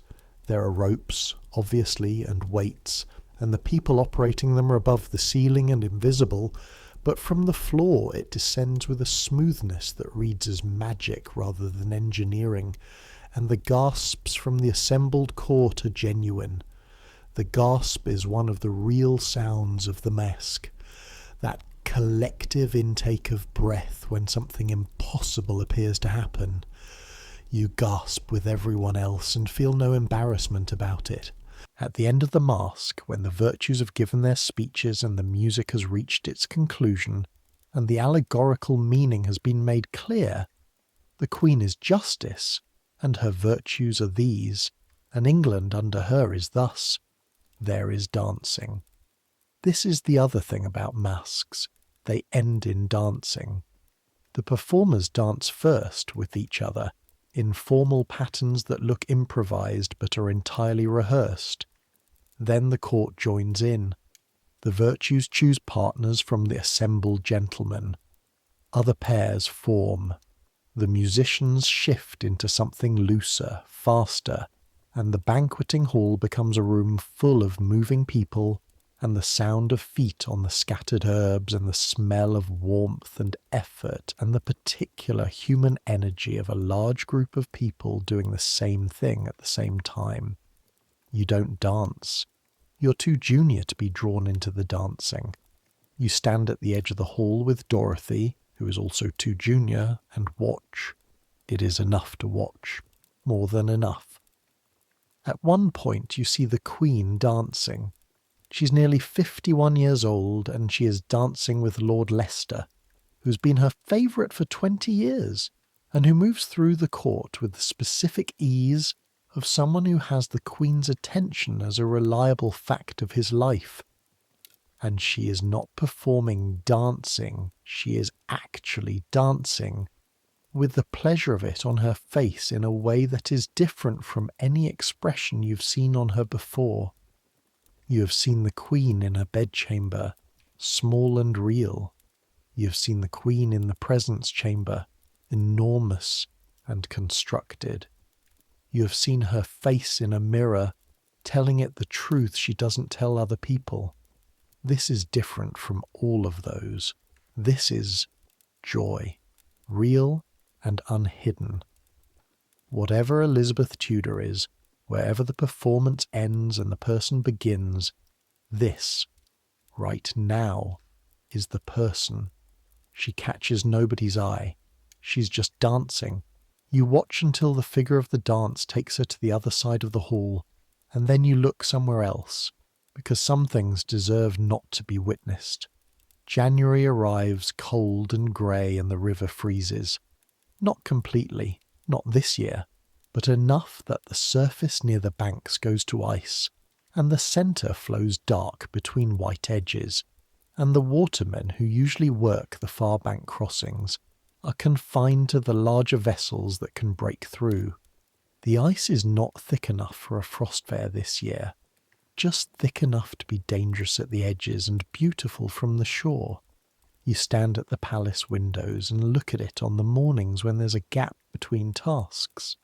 The light on the ice when the sun manages to come through the low cloud is pale and absolute. A winter light that has no warmth in it, but considerable clarity. You can see things in this light that summer haze obscures. The far bank in detail, the shapes of buildings across the river, a crane standing absolutely still on an ice shelf near the south shore, examining the water with the patience of something that has been hunting for a very long time. You have been at court for 4 months. Something is different in you, and you're trying to find the words for it. It is not that you are no longer afraid. You're still afraid fairly regularly. Afraid of making mistakes. Afraid of saying the wrong thing. Afraid of being noticed in the wrong way by the wrong people. Fear at court doesn't go away. Frances has been here for 2 years and she is still afraid in the specific, calibrated way of someone who has learned how to be afraid without showing it. But the fear has changed shape. At the beginning, it was the fear of the unorganized, the fear of not knowing where anything was or what anything meant, of being lost in a system whose rules you didn't understand. That fear has mostly resolved. You understand the system now. You know where the rooms are and who is in them and what they want and what you can give them and what you can't. What remains is the fear of making a mistake, Enough to know would be a mistake, which is sharper and cleaner and easier to manage than not knowing what a mistake would look like. You are learning. That's the honest description of it. Still learning, still making mistakes, still adjusting. But the adjustment is faster now. The gap between doing something wrong and knowing you've done something wrong and understanding why, that gap has narrowed considerably. Mistress Parry notices. She doesn't say so in words, but the instructions she gives you now have a different quality to them, less explanatory, more direct. She tells you what to do rather than how to do it. This means she trusts you to work out the how. You take this seriously and work it out. In January, Lady Margaret leaves to marry Sir Henry Westmore. Margaret is 22 and has been at court for 4 years and is not, by her own accounting at least, unhappy to be leaving. The man is decent. The estate is in Gloucestershire, which is pleasant country. She will have her own household to manage and all the domestic authority that comes with that. Her departure is marked by a small gathering in the Privy Chamber, the senior ladies and a few of the junior ones, with wine and the restrained warmth of people who like each other well enough, but are not, in the context of court life, close. Margaret is practical and cheerful, and gives advice on her way out with the efficiency of someone who has been waiting to give it. Trust Goodwife Turner in the laundry, she tells you specifically as she's preparing to leave. She knows everything about the domestic side of the household, and she will tell you things Mistress Parry won't think to mention. She told me once about... She stops, glances around, lowers her voice.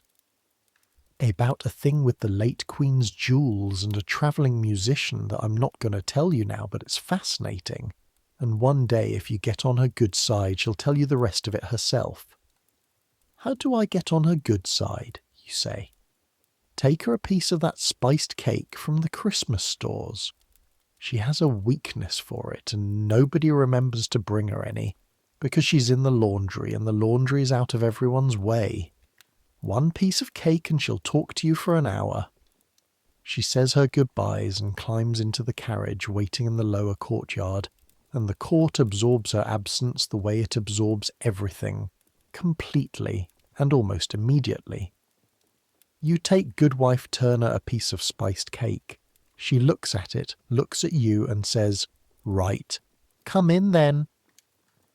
What you learn in Goodwife Turner's workroom over the next several Saturdays when there is time is a different kind of knowledge from what Mistress Parry teaches and what Frances teaches and what the ordinary machinery of the Privy Chamber teaches. Goodwife Turner's knowledge is horizontal rather than vertical. She doesn't know about the politics and the hierarchies and the chess games with continents as pieces. What she knows is the material reality of the court, what things are made of, what they cost, how long they last, what breaks them, and what preserves them. She knows the palace the way the palace knows itself, in the specifics of its fabric, the nature of its maintenance, the human reality underneath the polished surface. She knows which rooms are cold and why, and which ones hold warmth. She knows that the Queen's outer gowns are regularly aired but rarely washed, because the embroidery cannot survive washing, and that the smell of sweat and wood smoke in costly fabric is managed by heat and time and the strategic deployment of fragrance rather than by water. She knows that the white lead in the ceruse preparation was sourced last year from a different supplier who charged more and supplied less, and Mistress Parry is still irritated about it. She knows which of the serving men drink and which of them steal small things and which of them can be trusted and which cannot. She tells you the story about the late Queen's jewels and the travelling musician. It is exactly as interesting as Margaret promised. The thing about this place, Goodwife Turner says one Saturday in January, as you're sitting in her workroom while she mends a linen sheet that has been torn at the hem, is that it looks one way from the outside and another way from the inside. From outside you see the gold plate and the ceremonies and the Queen on her throne. From inside, she gestures at the steam rising from the wash vats, at the great baskets of wet linen waiting to be pressed, at her own hands moving with the needle. From inside you see the work, you say. From inside you see that the work is what the gold plate is built on. That all of it, she nods upward, in the direction of the presence chamber somewhere above them, runs because people like us keep it running. And that's a thing worth knowing. It means you're not nothing, just because nobody upstairs would look twice at you. You think about the 8 women working from Mistress Parry's list on the morning of the ambassador's visit, each doing their piece, none knowing the whole shape. No, you say, you're not nothing. You're also, Goodwife Turner says, without looking up from the hem, not what they are, and that's worth knowing too. You're useful and they need you, and that's a different thing from mattering in the way they matter. Don't confuse the two, you'll be happier if you don't. The needle moves through the linen, the steam rises. Outside the small window of the workroom, the London sky is the flat grey it will be for another 2 months. You think about this for a long time after. February brings rain. London rain is a category unto itself. You had rain in Norfolk. Wet, cold, horizontal rain off the North Sea that made the fields smell of salt and turned the roads to channels of mud that your feet learned to negotiate without your conscious attention by the time you were 10. That rain was honest. It came from one direction, and it told you exactly what it was. London rain comes from all directions at once. It bounces off the paving and returns at ankle height. It finds gaps you didn't know you had. The place where your collar doesn't quite close, the thin spot in your second best shoes, the back of your neck when you're looking down. It fills every outdoor space with a grey cold mist that is technically not rain, in the sense of individual drops falling from the sky, but is absolutely rain in the sense of getting you thoroughly wet if you stand in it for more than 30 seconds. You get very good at navigating through the palace's covered walkways. The covered walkway between the main palace buildings and the river stairs becomes your default route between the quarters and the laundry, because it is roofed and paved, and the roof, while not entirely watertight, is significantly better than the sky. You share it most mornings with a dozen other people who have reached the same conclusion. The covered walkway is also, for this reason, an excellent place to hear things. People talk in covered walkways the way they talk in corridors, at the volume of people who believe they're speaking privately, in the acoustics of a space that carries sound better than they realise. You learn not to slow your pace when you're near a conversation that sounds interesting. You learn to absorb what you catch while continuing at a steady walk, your face directed forward, your ears doing their work without your body acknowledging it. This is one of the things nobody teaches you and everyone uses. In February you hear, in the covered walkway, a conversation between a gentleman you don't recognise and one of Lord Burghley's secretaries about a letter that has been intercepted. Something to do with the Queen of Scotland, who is at this point a prisoner in England and has been for 15 years, and whose existence is a problem that nobody has quite managed to solve. The conversation is brief and careful, and you absorb what you catch of it without looking. What you catch is, the letter exists, it went somewhere it wasn't supposed to go, and somebody at court is going to have a very bad week because of it. You mention this to no one. This is another thing you are learning. There are things you know that you don't know. Things that lodge in your memory without being invited. Overheard conversations, misheard names, the fragment of a written page seen at an angle when you entered a room where someone was writing. These things accumulate. They sit in the back of your mind, not connected to anything you understand fully, waiting. You don't share them. You don't analyze them. You just hold them carefully, because the day might come when one of them turns out to be significant and you'll want to have it intact. This is how court teaches you to think. In March there is an incident. It begins with a letter.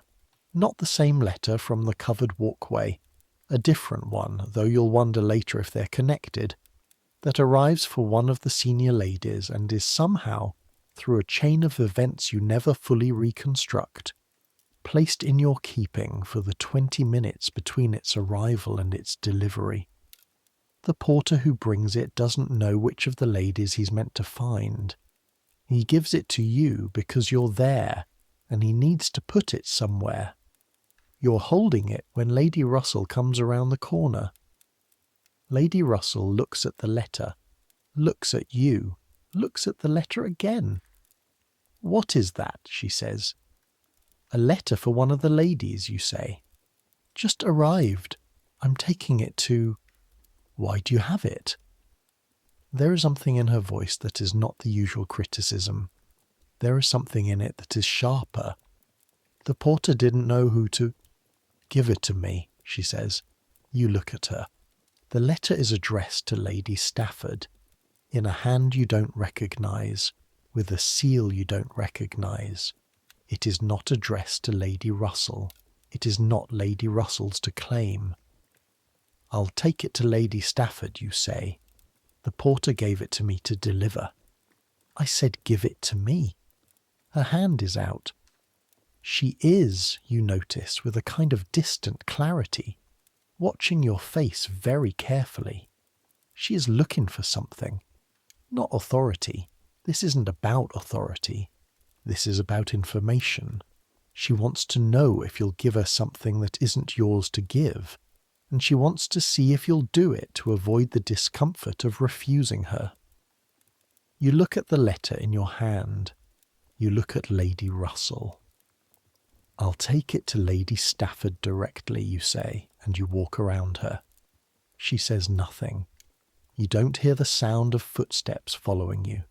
You keep walking at a steady pace down the corridor toward the withdrawing chamber, where Lady Stafford usually is in the mornings, and your heart is doing something irregular in your chest, and your hands are entirely steady, and you're thinking, quite clearly, well, there it is. You deliver the letter to Lady Stafford, who takes it without particular interest, and you go back to whatever you were doing before the porter found you, and you spend the rest of the morning waiting for a consequence. The consequence doesn't arrive that day. Lady Russell passes you in the corridor after dinner with her usual expression, which is slightly contemptuous in the way that all her expressions are slightly contemptuous, and says nothing. You say nothing. That evening Francis says, "I heard." "Already," you say. "The covered walkway." A pause. "You did the right thing." "I thought she was going to make a scene." "She considered it. She decided it wasn't worth it." Francis sits down beside the fire and picks up her embroidery with the ease of someone who has already filed this incident under understood and is moving on. The thing about Russell is that she's looking for a particular kind of weakening. She wants you to either be rattled and apologetic or to push back, obviously, so she has something to report. You did neither. "I just delivered the letter," you say. "Exactly," says Francis. Lady Russell leaves you alone after that. Not entirely. She is still, in the ordinary course of events, someone whose company you have to navigate. But the specific attention she had been paying you, the small targeted criticisms, the probing questions, those stop. You have apparently answered whatever test she was administering in the way that concluded the test. You never find out what was in Lady Stafford's letter. Spring comes to London the way spring comes to cities, slowly, tentatively, in small signals that are easy to miss if you're not watching for them. You are watching for them. The first signal is the smell. One morning in late February, you open the window of your room, the awkward window that never fits quite properly, and something different comes through the gap. Not cold air with things in it. Cold air that is becoming something else. A green note underneath the usual smoke and river. The ground thawing somewhere in the city, the earth breathing out after months of cold. The second signal is the light, the specific quality of the winter sky, flat, contained, close, begins, almost imperceptibly, to lift, not suddenly, not dramatically, just farther. The ceiling of the world rises a few feet. The horizon, which in London is mostly rooftops and chimneys, seems marginally more present. The third signal is sound. Birds, which have been mostly quiet since November, begin to be audible in the morning. Not many. Not the spring chorus of the countryside, which is something else entirely. But single birds, scattered, early, starting something. You hear a thrush one morning in the privy garden below the Queen's apartments, singing with the complete seriousness of a creature for whom this is the most important thing happening in the world, and you stand still on the path for 30 seconds listening before you remember where you're going. The court's mood shifts with the season, in the way that groups of people shift with seasons whether they mean to or not. Something that was tight and internal through the winter loosens. People walk a little faster. The galleries, which were used for exercise during the worst of the weather, are used for pleasure now, for walking and conversation, and the simple enjoyment of being somewhere that has windows with light coming through them.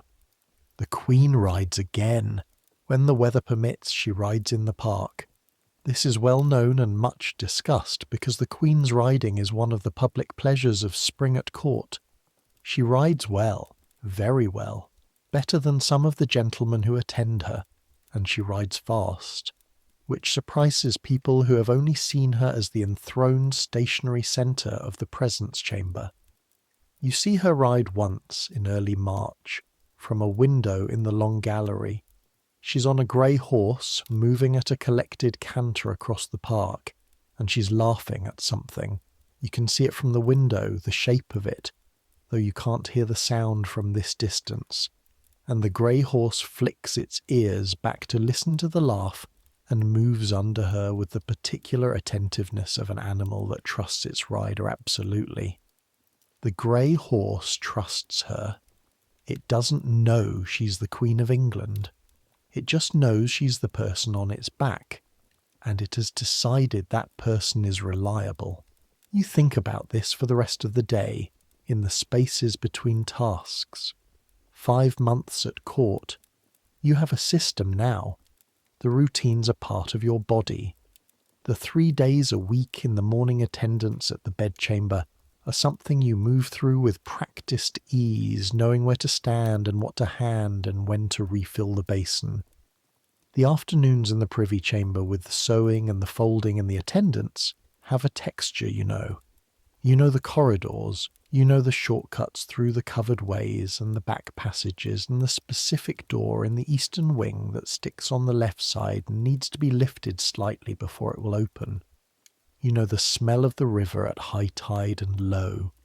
You know the sound of the bells from the churches along the Strand, each one slightly different in tone and sequence, telling you the time from different directions simultaneously. You know, and this is the thing that accumulates slowly and then suddenly feels like a great deal. You know the people, not all of them, not deeply, but enough. You know who Mistress Parry trusts and who she merely tolerates. You know who in the Privy Council is currently in favour and who has made a mistake that they're working to recover from. You know which of the junior ladies will cover for you if you're 3 minutes late, and which one will note it in the ledger of her memory for future use. The knowledge is not powerful at your level. You're not in a position to use most of it, but it is yours, and it is real, and it is the beginning of understanding how this place works at its fundamental level. One afternoon in April, a week before Easter, the Queen speaks to you directly, not in the context of the morning attendance, where she occasionally says, "Pass me that," or "Is this rosewater ready yet?" which are not personal exchanges, but directly in the Privy Chamber, where you've been asked by Mistress Parry to deliver a document. You deliver it. You turn to go. "Agnes Carew," the Queen says. You stop. Turn. She's looking at you with a look, that total rapid assessment. She's sitting at a small table, going through correspondence, her reading spectacles perched on her nose, which is a detail you know she would prefer not to be seen, and which you already know never to acknowledge. And she regards you for a moment over the top of them. "Norfolk," she says. "Your uncle's in wool, you said." You'd said this once in the bedchamber when she asked where you were from 3 months ago. She has apparently filed it. This is, you realise, what it looks like when the Queen remembers something she heard once, precise and immediate, as if she has just been reading it. "Yes, Your Majesty," he exports through the merchant adventurers. "They're in difficulty at the moment," the Queen says, in the conversational tone she uses when she's saying something that is not conversational at all. "The cloth guilds in the Low Countries have been disrupted for 2 years, and it's showing in the margins. Tell your uncle, if you write to him, that the Privy Council is aware of the situation, and that relief is being considered." She looks back at her correspondence. "I mention it," she says, apparently to the paper in front of her, "because he's probably worried, and there's no need for him to be. Yet." You stand for a moment, understanding that this is a dismissal, and that you should go, and also that what just happened is something you're not going to fully understand the significance of for some time. "Yes, Your Majesty," you say. "Thank you." You leave the room and stand in the corridor outside with your back against the wall and breathe. Frances finds you like that a minute later. "What happened?" she says. "The Queen," you begin. "She asked you something." "She told me to tell my uncle that the Privy Council is aware of the cloth market difficulties, and that relief is being considered." Frances looks at you. "She told you to tell your uncle," she repeats slowly, as though organising the sentence into the right shape. "Yes." "She told you, a junior lady in waiting, to pass a message to a cloth merchant in Norfolk." "Yes." "Through you." "Yes." Frances is quiet for a moment. Then, "That's not about your uncle." "I know," you say, because you have figured that out standing in the corridor with your back against the wall. The Queen of England does not personally relay trade policy reassurances through junior court ladies to provincial cloth merchants. If she wanted Sir Edmund Carew to know something, she could ask Walsingham send a letter. She could have Lord Burghley pass the word through the merchant adventurer's own channels. She told you. She was, Frances chooses her words, she was telling you something else, about what your position here could be, what it could become. You think about this. That I could be a conduit. That she might find it useful, Frances says, to have someone at your level who has a family connection to the cloth trade, who she has reason to trust, who can pass things quietly through channels that don't go through the official machinery, small things, reassurances, signals. A pause. Not secrets. Nothing dangerous. Just signals. You look at the corridor. "I'm 17, you say. "You were 17 in September," Frances says. "You're getting older every day." You write to your uncle that week. A long letter, the first proper one since Christmas. You tell him about the winter and the frost on the river and Lady Margaret's marriage to Sir Henry Westmore. You tell him about the 12th night masque and the cloud that descended from the ceiling and the lute player who fumbled the transition. And you tell him, near the end, in the careful, almost offhand tone you're learning to use for things that are not offhand at all, that you have heard from a reliable source at court that the Privy Council is aware of the difficulties in the cloth trade, and that relief is being considered, and that there is no need, at this point, for undue concern. You seal it and send it with the post. 2 weeks later, a letter comes back from Sir Edmund. He writes about the farm and the weather and the local news in his business-like hand. At the end, in the same almost offhand tone you used, he thanks you for the information and says that he will pass it to his colleagues in the Merchant Adventurers as appropriate. He also says, your mother sends her love and asks if you need anything sent from home. You read this sentence 3 times. You write back, tell her I'm well. Tell her I am learning. Spring deepens. The privy garden below the Queen's apartments fills with the specific, systematic beauty of a royal garden. Beds of flowers planted in patterns, a sundial at the centre, the hedges clipped with the precise edges of something that costs significant effort to maintain. You see it from the windows. Occasionally on Sunday afternoons when there are no duties, you're allowed to walk in it. The first Sunday you walk in the Privy Garden in April. The light is the warm yellow-white of early spring. The kind of light that doesn't have enough strength yet to be summer, but has entirely given up being winter. The smell of the newly turned beds rises around you. Earth and green things, and the particular sweetness of something coming into bloom at the far end that you haven't identified yet. Dorothy is with you, because Dorothy is almost always with you on Sunday afternoons now. You have become, without quite deciding to, each other's person for the hours when the court relaxes its grip slightly. Dorothy has been here long enough now that the city has stopped terrifying her and has started fascinating her, which is a different and more manageable condition. I've been thinking, Dorothy says, walking beside you with her hands clasped behind her back, in the posture she adopts when she's about to say something she's rehearsed. Yes, you say. About what we're doing here. What it's for. What we're supposed to be doing, what the point is of being here. She looks sideways at you. My mother said it was about finding a husband, a good one. Francis says it's about building reputation. Mistress Parry hasn't said anything specific, but the impression I get from her is that it's about not doing anything wrong, which is, she makes a face, not the most inspiring. Direction, you say. Direction, yes. She turns over a fallen leaf with her toe. But I don't think any of those are what it actually is. For you, I mean. And maybe for me. I think it's...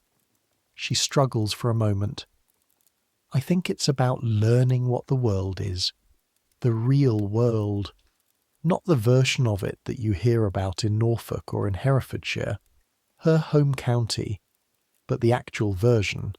The one where the Queen's ambassador negotiates through layers of meaning, and the cloth market in the Low Countries affects whether your uncle is worried, and everything connects to everything else in ways you couldn't see before you were standing inside it.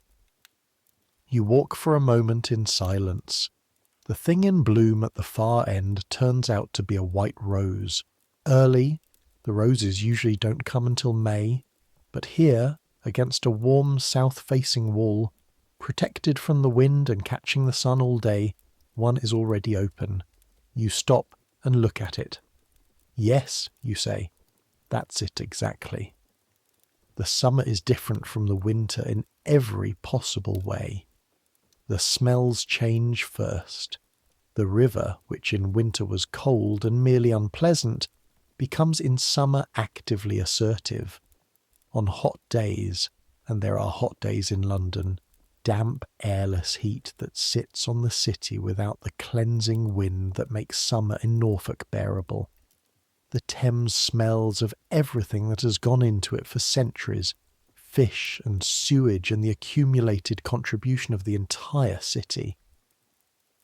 The palace, which is built on the river's edge, has no choice but to exist within this smell. You learn to not stand near the south-facing windows on hot afternoons. The court itself fills up in summer. People who are away in winter, at their estates, managing their lands, avoiding the worst of the season, come back to London when the weather improves. The galleries fill, the waiting rooms outside the Privy Council fill, the dinner tables fill. The whole organism of the palace swells toward its maximum capacity, which is substantial, and the noise level across every corridor rises accordingly. You navigate the fuller court with a different kind of attention than you needed in winter. More people means more of everything. More conversations to potentially be caught in. More petitions being worked. More movement of information and favoured position. You are part of this, more than you were. Your face is known now. Your name is known. When you walk through the watching chamber or the presence chamber, people nod. Some people speak. This is not fame or influence. It is simply belonging, having crossed the threshold from stranger to familiar. You are a person in this place now, not a person trying to figure out how to be a person in this place. The distinction matters in ways that are hard to articulate. Mistress Parry, in a moment of characteristic precision, articulates it for you in July.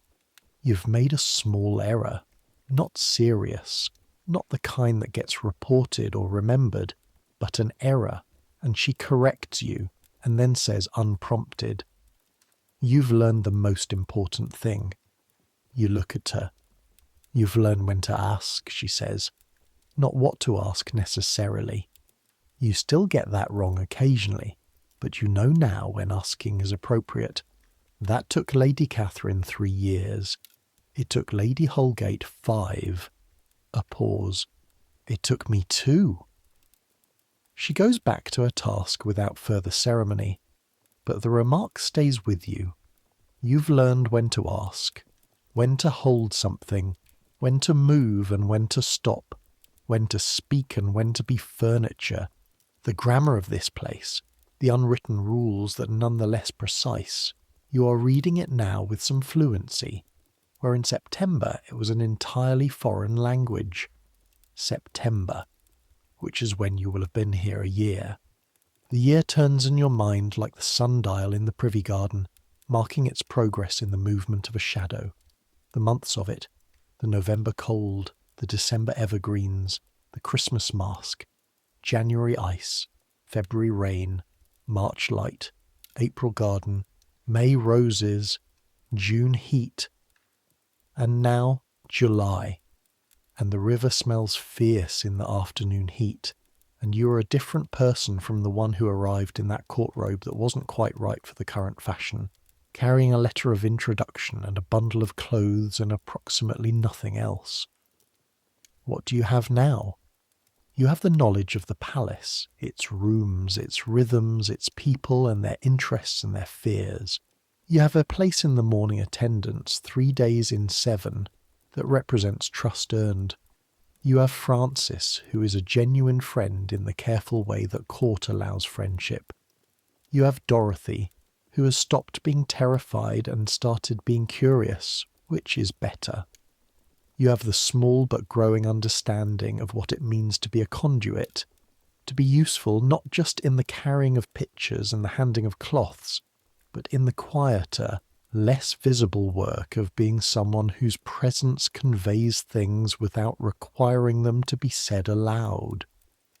You have the memory of the Queen dancing on 12th night, which you have told no one, and which you hold carefully, like the egg you found once as a child in the hedgerow, speckled and whole and warm from the nest, too beautiful to keep and too precious to put back. And you have the letter from Sir Edmund, which said, "Your mother sends her love and asks if you need anything from home. You need nothing from home. Home is where you are from. This is where you're going." The thought of it has stopped feeling like a declaration and started feeling like a simple fact.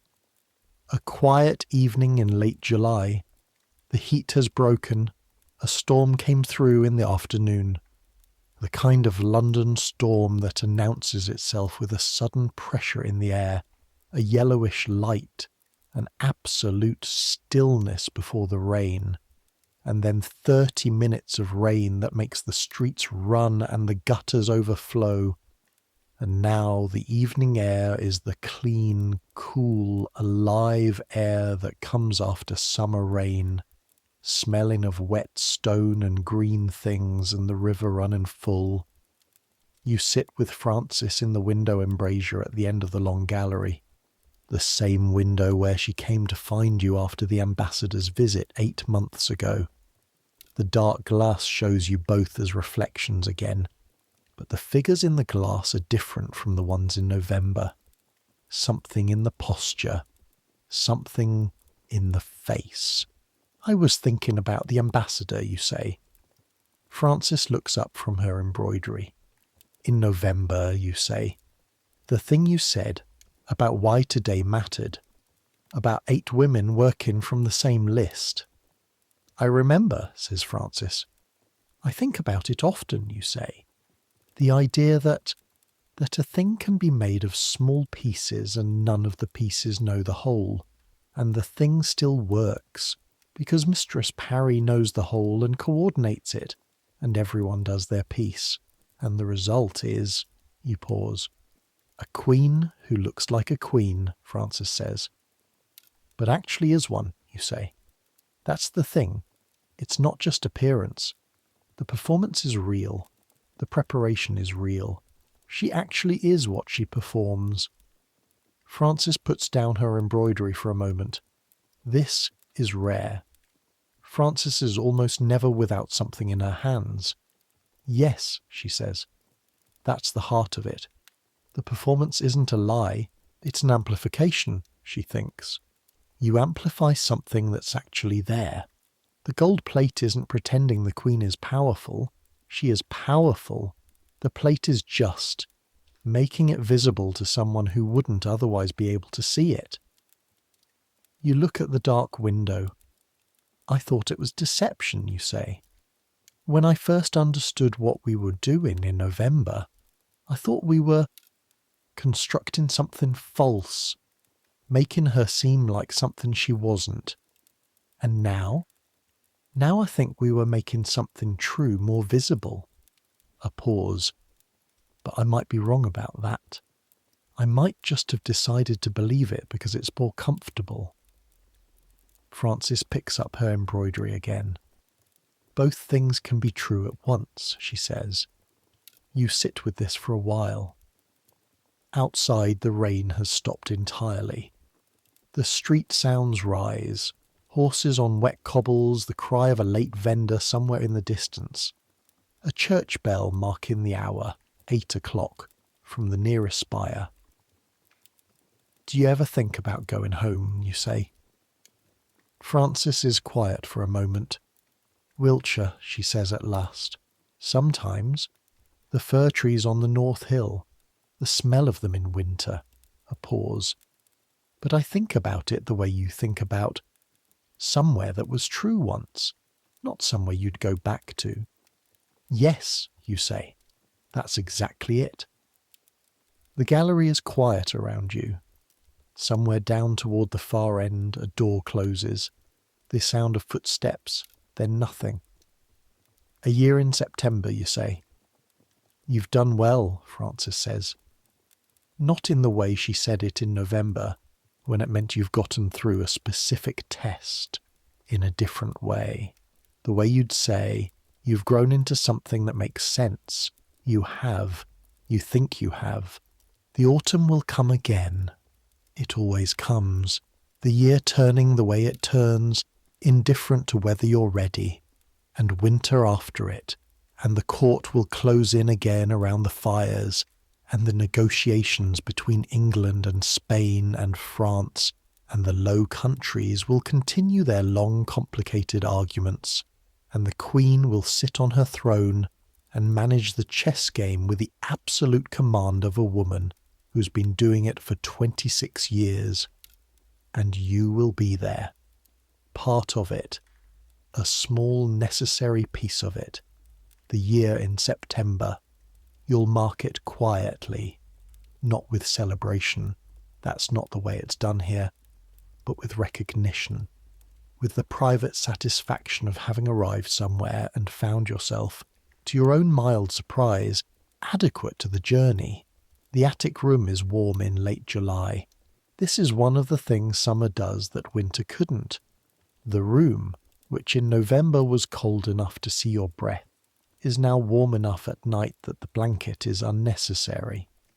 You sleep without it, or with one thin layer, the straw mattress just as familiar under you as it was in September. The same shift of weight when you lie down, the same faint herbal smell, but surrounded now by different air. Dorothy's already asleep. Joan, who you have come to know better, is reading by a candle stub too small to give much light. Her lips moving slightly, her face intent on the page.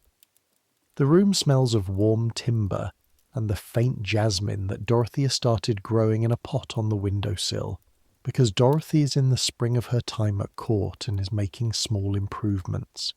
You lie down. The summer sounds of London come through the window.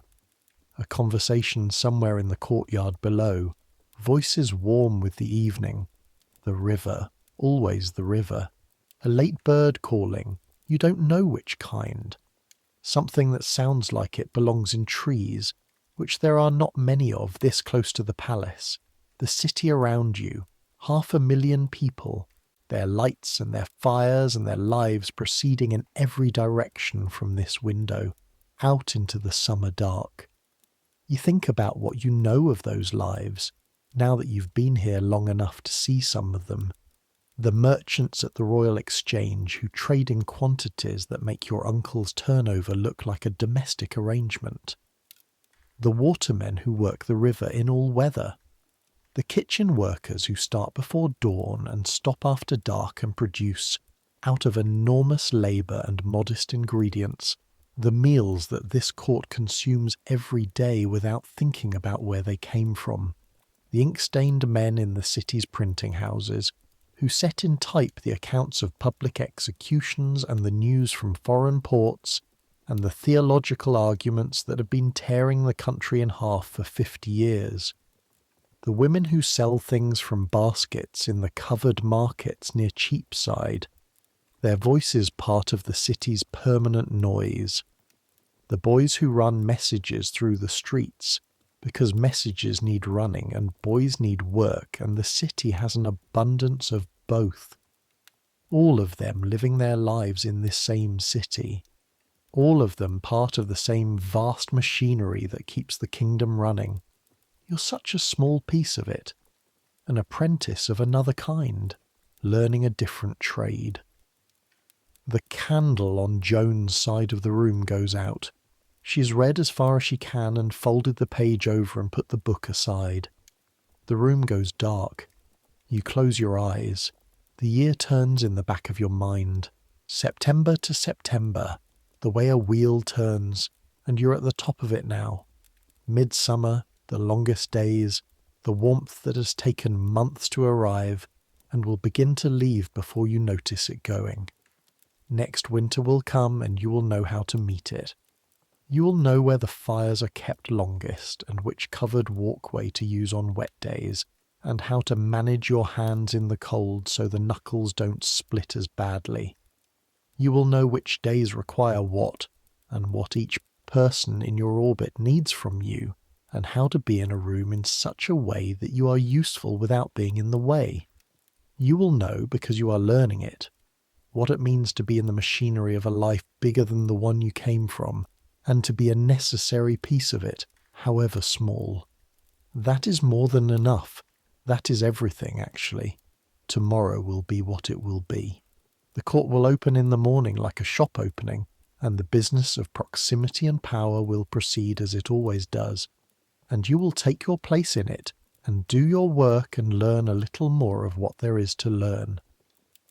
But tonight there is only this, the warm room and the distant river and the sound of the city settling into its summer night, the jasmine on the window-sill which Dorothy tends with the care of someone practicing a new kind of attention, the weight of your body against the familiar mattress, the knowledge settled now that you are in the right place, that you have found, not without difficulty, not without the daily friction of being in a place that tests you in ways you didn't expect, your footing.